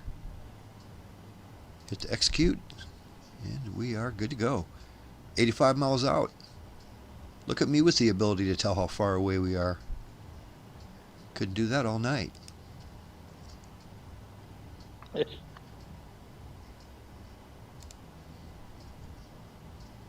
Yep, like I said, we're coming in basically from the north. We're going to hit runway 17. Count on that when we get a little closer.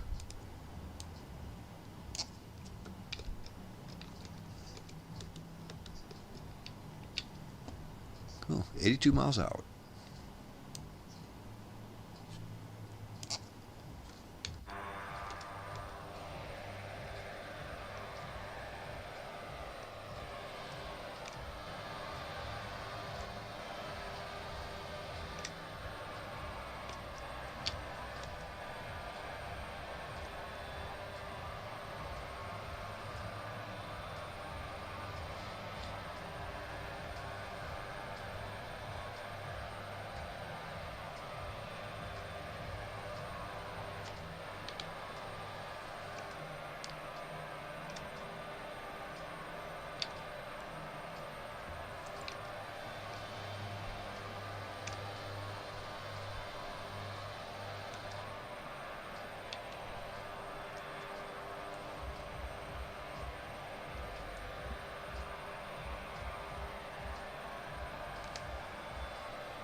Yeah, Cheesy Poof, I love Fat Albert too. This is one of my favorite all-time aircrafts, especially a singular aircraft. It's not just the type of airplane. This is the Fat Albert. They probably have a backup, but it's one of a kind, except for the backup. I mean, it's a little bit like Air Force One. It's a very specific airplane. Not the type of airplane, but the specific airplane. Love it. It would really be something if these JATO tubes worked. I don't even think they have JATO tubes on this one. But, Sure looks cool when they work. The old Captain Sim one, they had a package that had a Fat Albert in there that did have JATO tubes, and they worked, kinda. They worked. You could see them. It would make the cool rocket effect shooting out the back, and it would look awesome. It wouldn't actually help you take off, but it would look like it was helping you take off, and I mean, that's the most important thing. As long as it looks cool.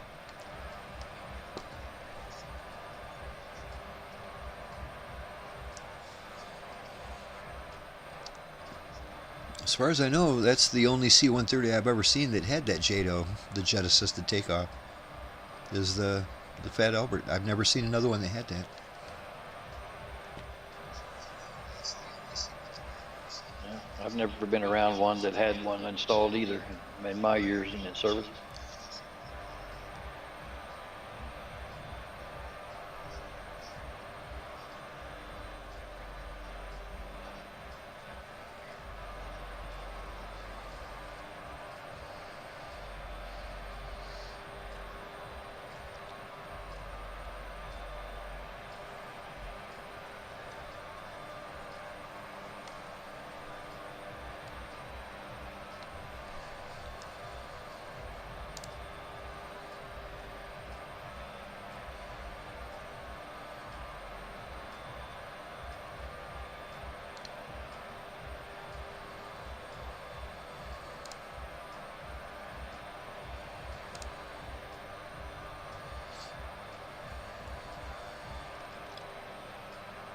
No, here's a short 26-second video that Coast popped in there, showing the jet-assisted takeoff from snow. Oh, look at this. It's a Herky bird that's got skis. Wowee. Let's go. Look at that beast. Oh, and he lights off the rockets, and let's go, baby. Look at that.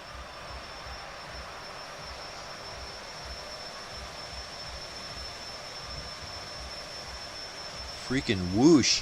That looks like one of the rare occasions where they might have actually used it because they needed it.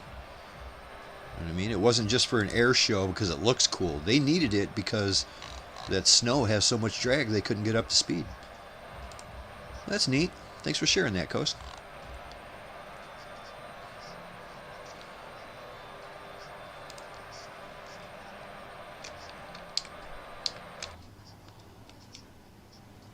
Alright, we're 59 miles out.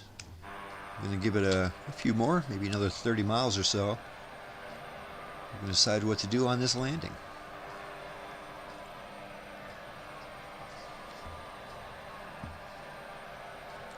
Got Bob and Mia up here, holding a tight formation, looking sharp.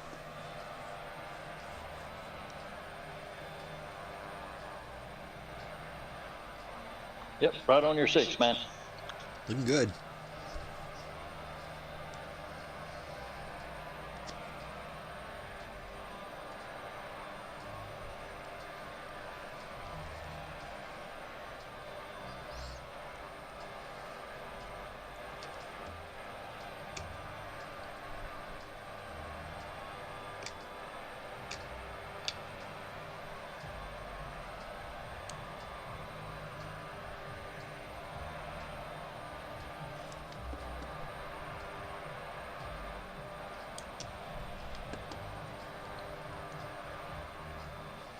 You know, I just realized that I'm not seeing that great big ball, white light under the belly of your airplane or Mia's.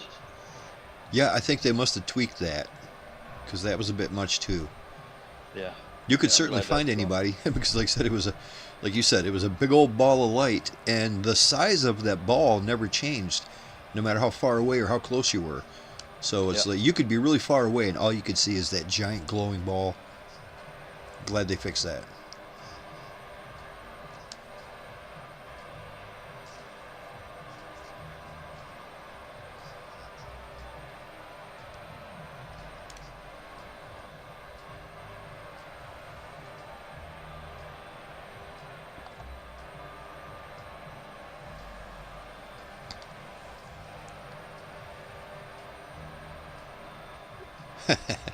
Everybody Captain Hopper had a funny one.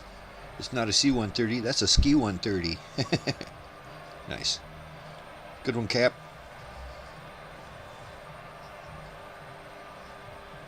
Going to be getting a hold of you there, Captain Hopper, in about, a week or so. Probably the first week of April. I'm going to send you a preliminary script of what we're working on. And, yeah, let the fun begin. We're going to start our Star Wars Day video.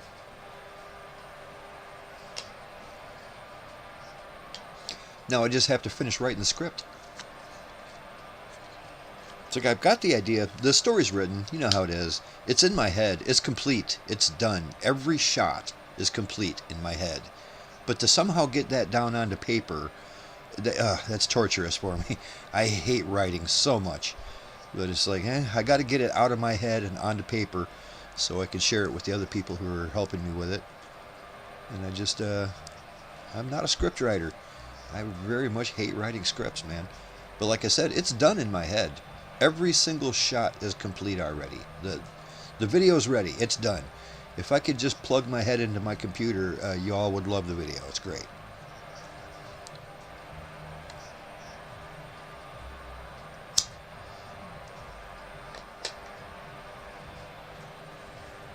I think I'm going to make it to that last airport just in time for to get dark, because it's starting to get pretty dark already. Got some great cover, great clouds, and great colors.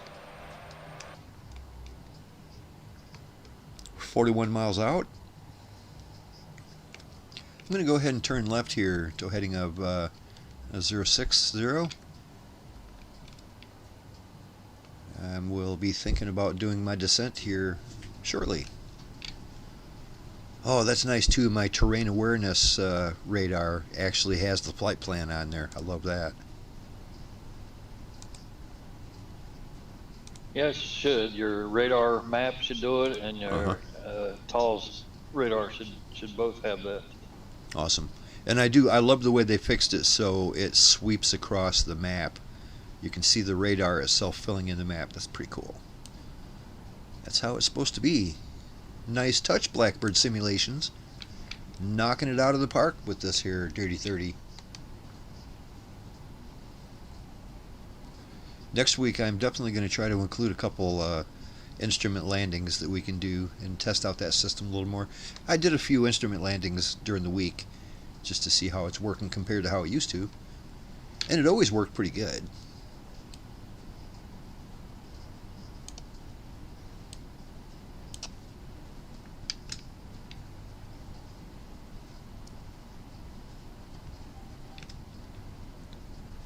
.35 out. When we're about 30-ish out or so, I mean, it's probably not that big of a deal, but I'm going to start bringing her down. We're in no big hurry to bring her down. We still got a little ways, but I will start slowly bringing her down to about 2,000. These colors are just great.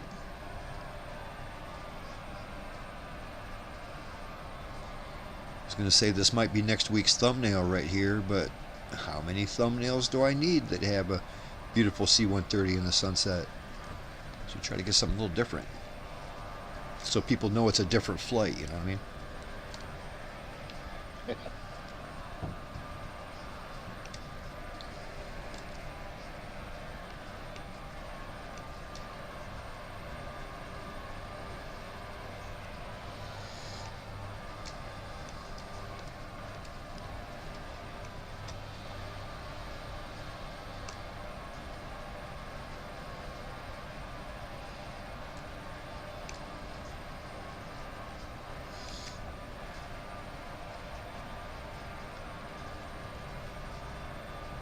Haven't had any problem with that that Hercules Longhorn? Got it squared away? Yeah, but I found it doesn't like to cruise at 300 knots. It turns into a porpoise. Oh. Yep, that's why I try to keep it about 250. I think 250 might be a bit much too. That would be hard to maintain if we were much higher. Yeah, I'm cruising along at 280. 280 seemed to be good, but 300 it was just going up and down, up and down. So I'm about 20 miles behind you. It does that on purpose. All right, Travis. Yep. Hey, Travis ain't here. Somebody has to make the stupid jokes. And if you're listening, Travis, I love you, buddy. We miss you.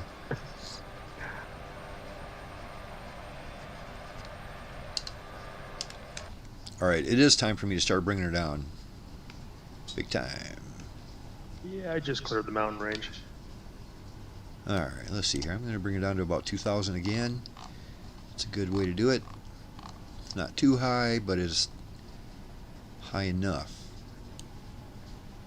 And you know how it is. It's like the higher you are, the easier it is to spot the runway, but the harder it is to get to it. All right, bring it down. Fingers crossed.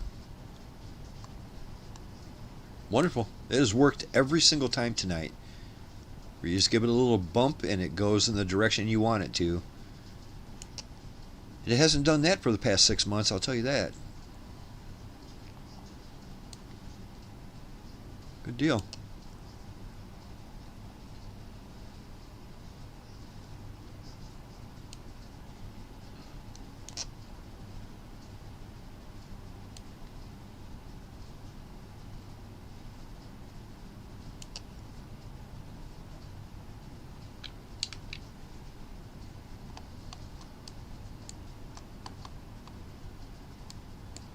Just a reminder, the flight plan might say that we're coming in on runway 35.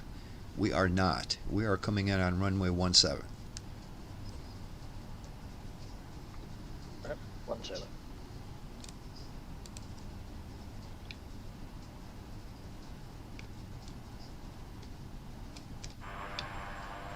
Just beautiful. Look at these colors, man.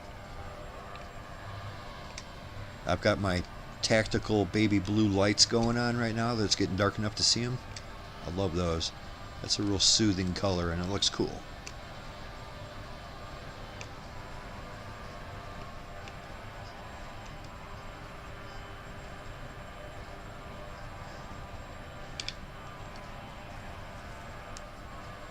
Leveling off at 2,000.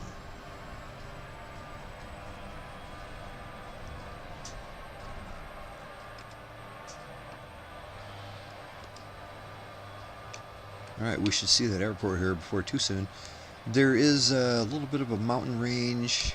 I wouldn't even call that a mountain, just some hills in the way. Turning base. In about another 2 minutes, I'm going to turn final. Runway 17.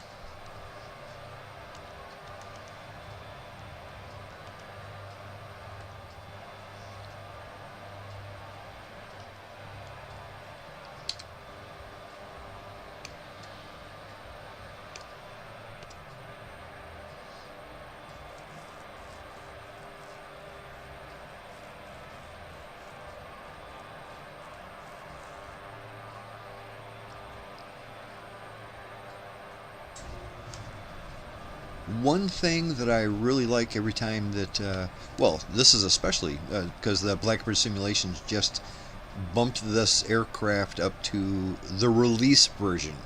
It is the version 1.0. This is ready for sale. It's no longer in a testing phase. But every time they release an update, all of my Dirty 30 videos get a big bump.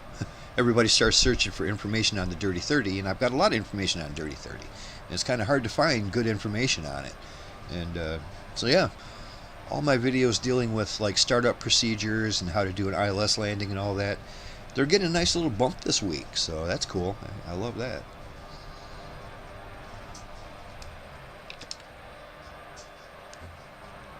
As much as I enjoy making videos, and I really do, I'm not making them for me.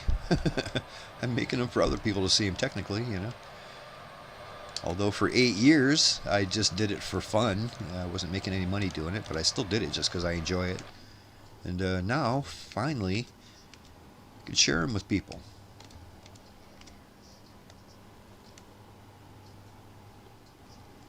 I do love, too, how now that we've got the correct flight plan input, you got that little arrow that shows you the direction of the airport. And then you compare that to the arrow that shows the direction of the runway. And when they're both lined up, you know you're good to go. Simple but effective. I love that. Yeah.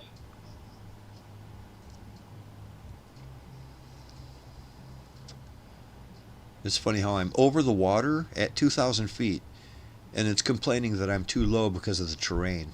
There is no terrain. I'm over the water.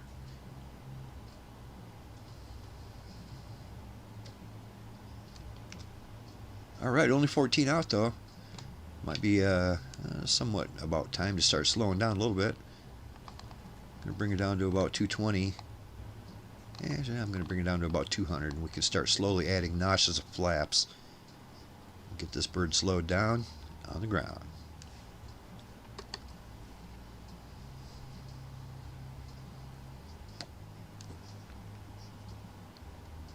Yeah, one of the first things I did is I just went into the sim itself. You can't do this in the aircraft, but you can do it in the sim, where I just turned down all the warnings. You know, where it says warning, you know, cockpit warning sounds. I turned that right down to 0.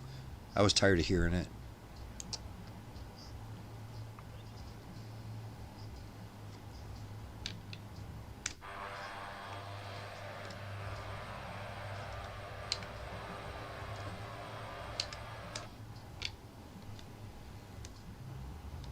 Turning final, runway 17.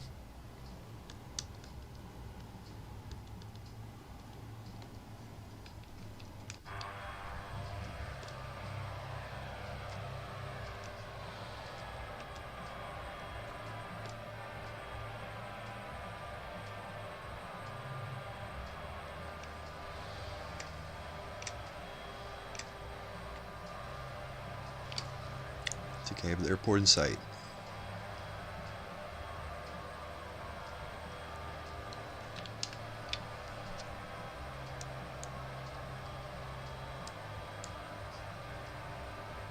Wow, Longhorn made up some ground fast. You got 9 miles back. Last I looked, he was 18. I told you I got 280 knots cruising here. All right, there you are. Welcome back.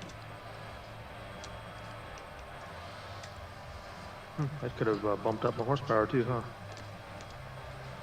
Huh. I can see on my tail fin that my aileron is trimmed super up. It was like that on the ground too. It doesn't appear to be affecting anything as I'm flying. I'm just scared that when I disconnect my autopilot, it's going to send me straight up in the air because it's trimmed weird, and I can't make it go away. We are getting close, so all right, guys, start slowing down. Get your flaps, get your gear, get ready for this. We're 5 miles out.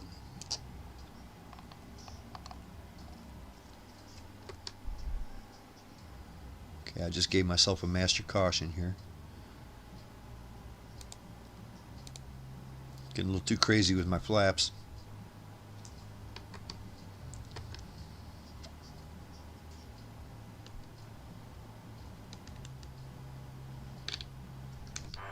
Going gear down. It's a beautiful coastal city here. Look at that. Nice to take a little vacation here and get away from it all. But once again, don't travel too far from your hotel. I'm sure if you're anywhere near here, they tell you, don't leave the hotel. You might literally lose your head.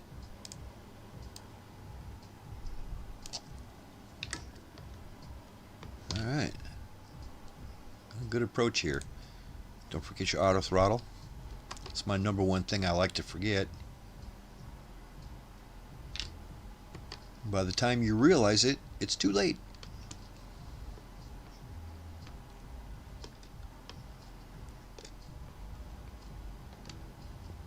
Beautiful.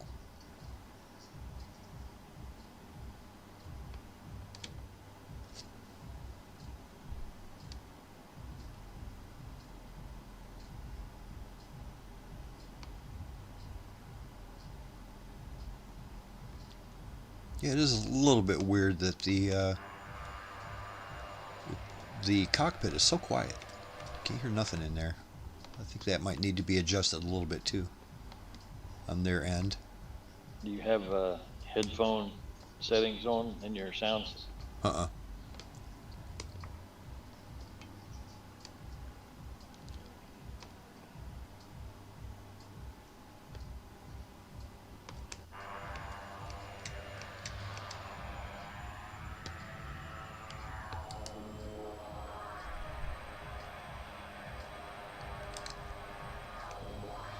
Right on.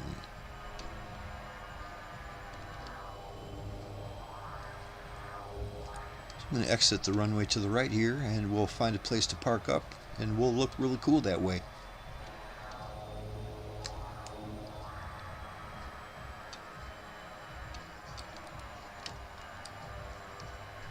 Man, it's completely dark on me now. Did it get dark for you? Yeah.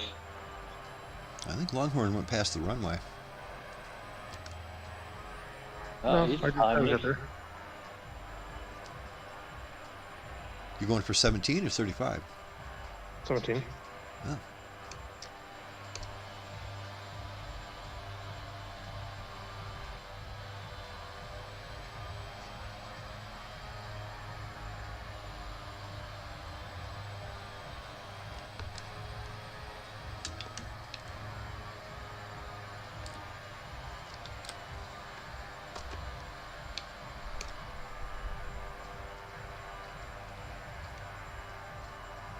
Real nice, everybody coming in good and strong here.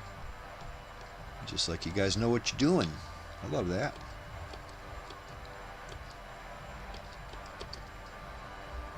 Feels like I have a bunch of chipmunks chewing on my aircraft. Is that all the clicking sounds Yeah, from I overspeed? just threw full flaps on and dropped the gear.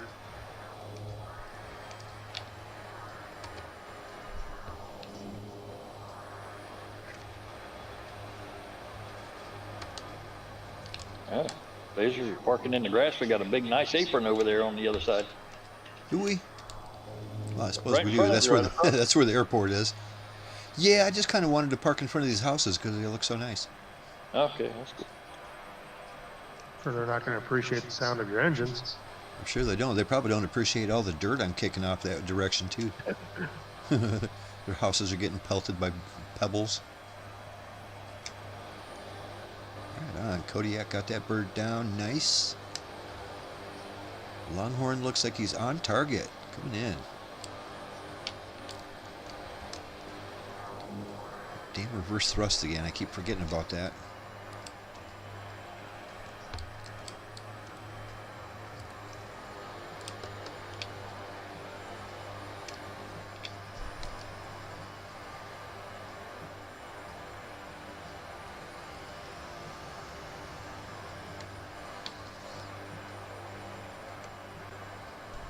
Nice landing.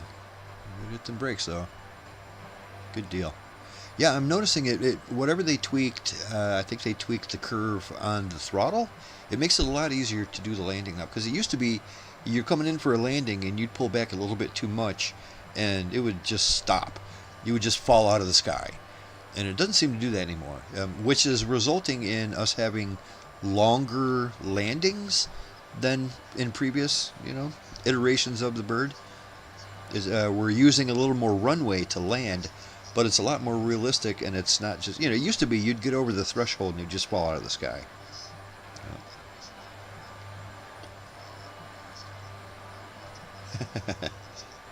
Right on, Cheesy Poo. He says, great flight, Squawk 1200, he's passing out. Right on, catch you next Friday, buddy. Yeah, indeed. Indeed, we're here every Friday. There's nothing going to change that.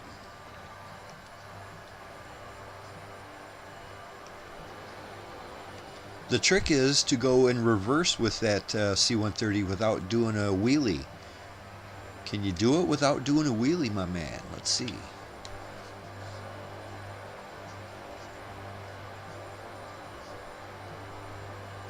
There he goes. He knows how to do it. Where you got to use your throttle instead of your brakes. If you use your brakes, it's gonna it's gonna tip you backwards. Yeah. You use your throttle though; it works pretty good. Well, let's see here. I'm gonna go ahead and open up my cargo, and then everybody should be able to see that, as well as me seeing everyone else's. Yeah, I opened mine. I see Mia's coming open. Nice. I'm looking at this Vision jet. And there's the pilot is like sitting on the back rudder. Oh, yeah, I don't see it quite that way. Alright. Got that ramp coming out. I don't have anything in there, though. I should put something inside. I know what I'm going to put in there. How about, let's see. How about that Easter egg? It's a little corny, but so am I.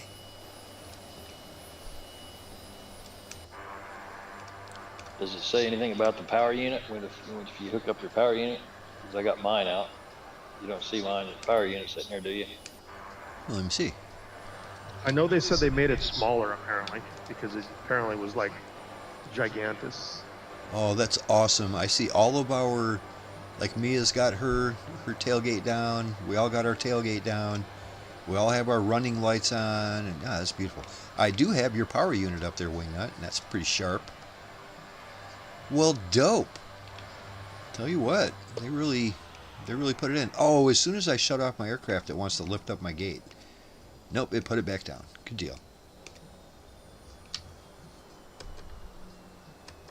Yeah, it looks a little bit smaller. All right, ramp and cargo door. Very cool. Alright, let's get this bird fully shut down here.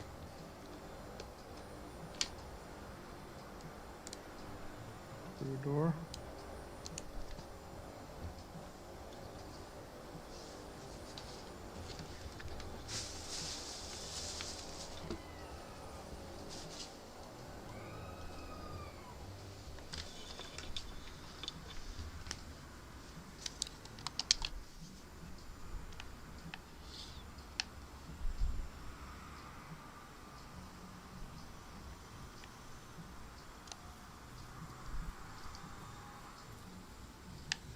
Oh, Longhorn, you got yours out too. Cool. Not that I see. I No? tried to put it out, but it looks- didn't open on. Everything else opened, but my cargo door didn't open. No, I've got your power thingy. Oh yeah. My cargo door didn't open, so I'm wondering if that's because I shut my engines down before I tried to open it. It is. But you don't have to start your engines up. You do have to start your APU. You fire up your APU and then turn the knob up to the top from off to APU, and that'll give you enough power to do it. I gotta find it. I do have I got your paratrooper door open. That's neat. Yeah, I opened everything, but the cargo door didn't open because I shut the engines down first. So I gotta go find my APU. Oh, there Well, it is. this is cool. This is a great addition. I love this. Very nice. Run. Okay, so I just Here I've did- got my literal Easter egg going on here. Nothing subtle about that. We can walk up into the airplane too. It won't let me. It's like I'm hitting the ground somehow. Really? Yeah. I can't quite get up in there. It's like I'm hitting, I don't know. I'm hitting something that's preventing me from going all the way up inside. Weird. I've seen you do it, so I know it's possible. Yeah, I did it before. Let me It's like check. Maybe. It lets me kind of try.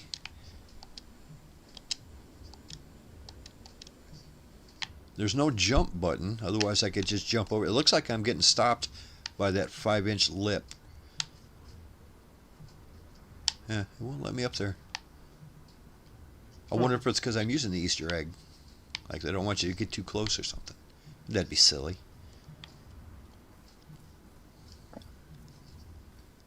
Well, I hit start on the APU, but nothing.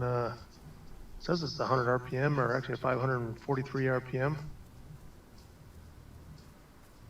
On the APU, it went up to 500? Because that's a percentage. Well, the percentage on the bottom is. Let me see. What does it say? Oh, shoot! I can't zoom in, or else it. Nope. When I zoom in, it zooms my face right past my cockpit. Right. Oh, you're in VR. Yeah. Yeah. So the bottom there. Well, the green. Oh no, that's exhaust gas temperature, 543. And I think Well, also not only do you have to have that on, but you have to have your that auxiliary pump. That has to be on as well. Yeah, I never turned that off, so that's still on. Okay, good. Well, now there's no reason to turn it off. It used to be so loud, but now it's pretty cool. Nice bird here, Wingnut. Ooh, you got your little ramp down here. That's cool.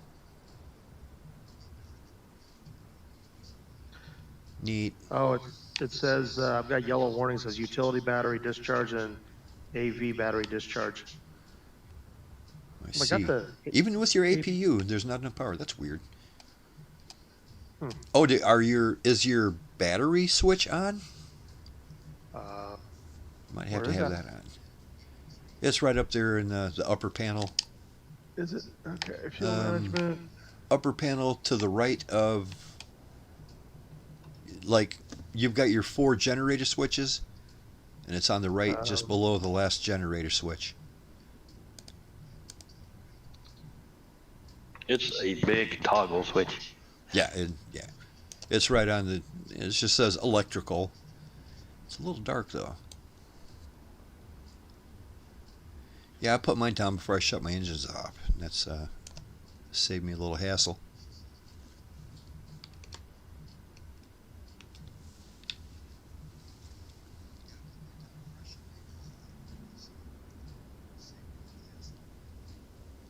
I still like that, the C-130. Oh, here we go. Ah, okay, so that switch needed to be either switched to external power or APU. Yeah, yeah. Okay, I just switched to APU. Let's see if that worked. It might lower rather slowly, but it'll still lower.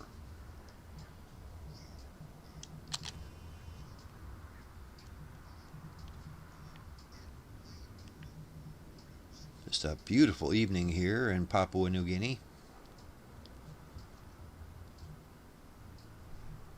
Technically, this is called West Papua.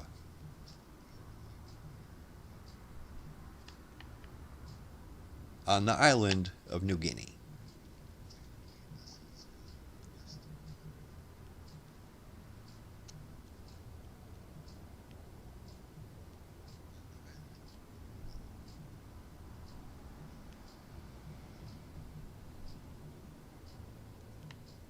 Now, well, it started to.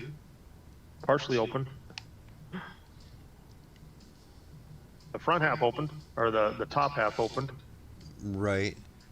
You might want to go back to your. I had that happen yesterday. You had there's a slider, and sometimes it puts the slider back. You need to put it to where you want it. Okay, so it's really slowly opening the top half of it. Let me see if the bottom half's going to start opening next. I see our buddy Kodiak called it a night, but it was an absolute pleasure flying with Kodiak. Hopefully we'll see you again next week.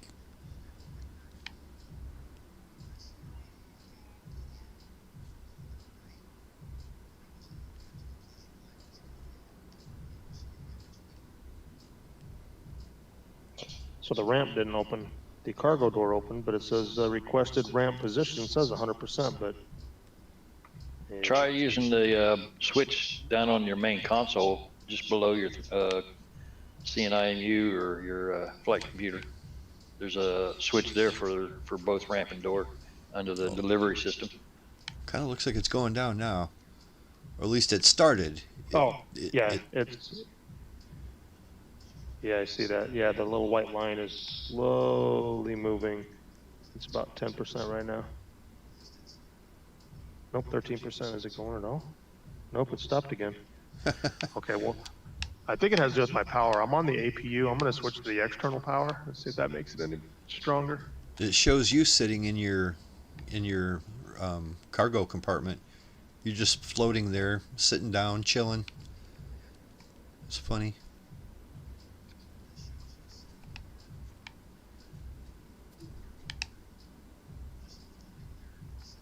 There we go. Now it should be coming down. Let's see here. Oh yeah, she's coming down now. What'd you do different? Switch to external power and then move the slider all the way to the right again. Yeah, yeah. I had the same thing. I moved the slider all the way to the right, and then I had to do it a second time because it moved it back for some reason. Okay. That is pretty cool how it broadcasts this now. I like that. I haven't seen that in any aircraft.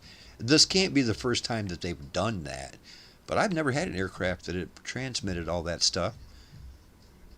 Very cool. That's right up there with, remember how for years and years you could never see anybody's name tag. Or, you couldn't see their, like on their aircraft, their special designation. And now you can. It's right there.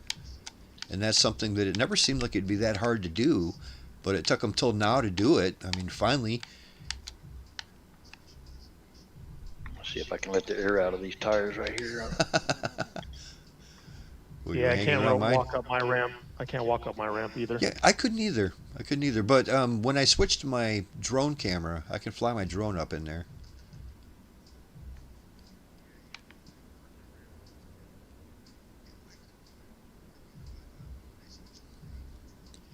Hey, how come my tires are flat? I've got a cool purple light going on here. What's that about? You see that, like by my wheel? It's your one of your anti-collision lights in the belly is still on. Oh, right. Okay. Yeah. Now, when my wheels are out, that covers that up. Cool. Very cool.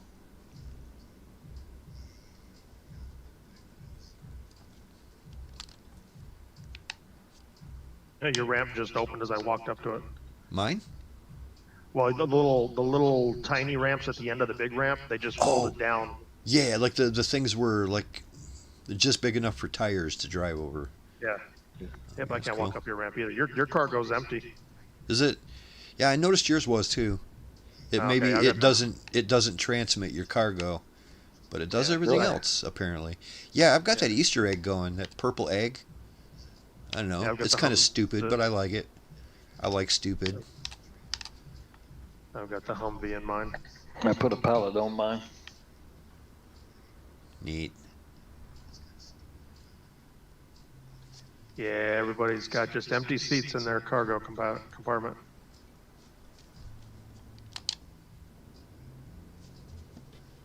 Gonna change the time of day here a little bit and get a little more sunshine. Whew, not that much. Once again, you move it one click and it changes it by like an hour. Said I think we crossed another time zone or something.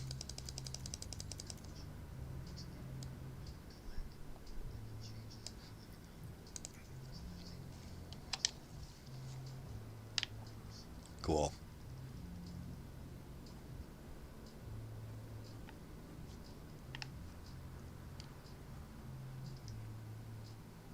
Look at that. 4 dirty 30s all hanging out together.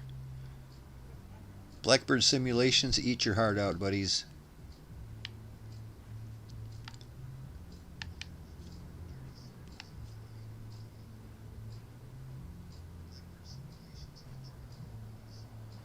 Oh, I'm finally getting a good look at this one that Mia's flying. That's pretty cool.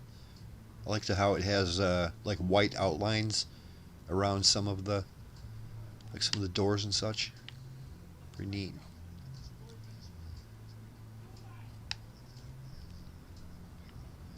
I like the size of the APU better now because, or the auxiliary power or external power, because before it was the size of a locomotive. It was too big. Yeah, it was the size of a bus, man.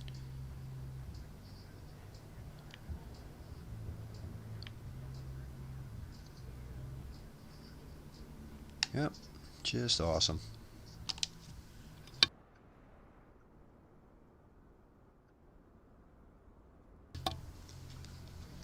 Well, guys and girls, let's go ahead and call it a night here. Had a wonderful night of flying around Indonesia, making it all the way over here to Papua New Guinea, to West Papua. We're going to take off out of here next week. If you'd like to be notified about the schedule and the stream itself, go ahead, like and subscribe. YouTube's pretty good about letting you know what's going on. They might wait till the last minute, but they will remind you next Friday that here we are and we're doing this again. So yeah, we're going to continue heading east to actual Papua New Guinea proper, and it'll be a nice little adventure over here. And probably in 2 weeks we will be in Australia. So fun. Let's go ahead and do that. And it's always a pleasure hanging out with everybody, and have a good weekend and stay warm and dry, and we'll see you next time. Bye now.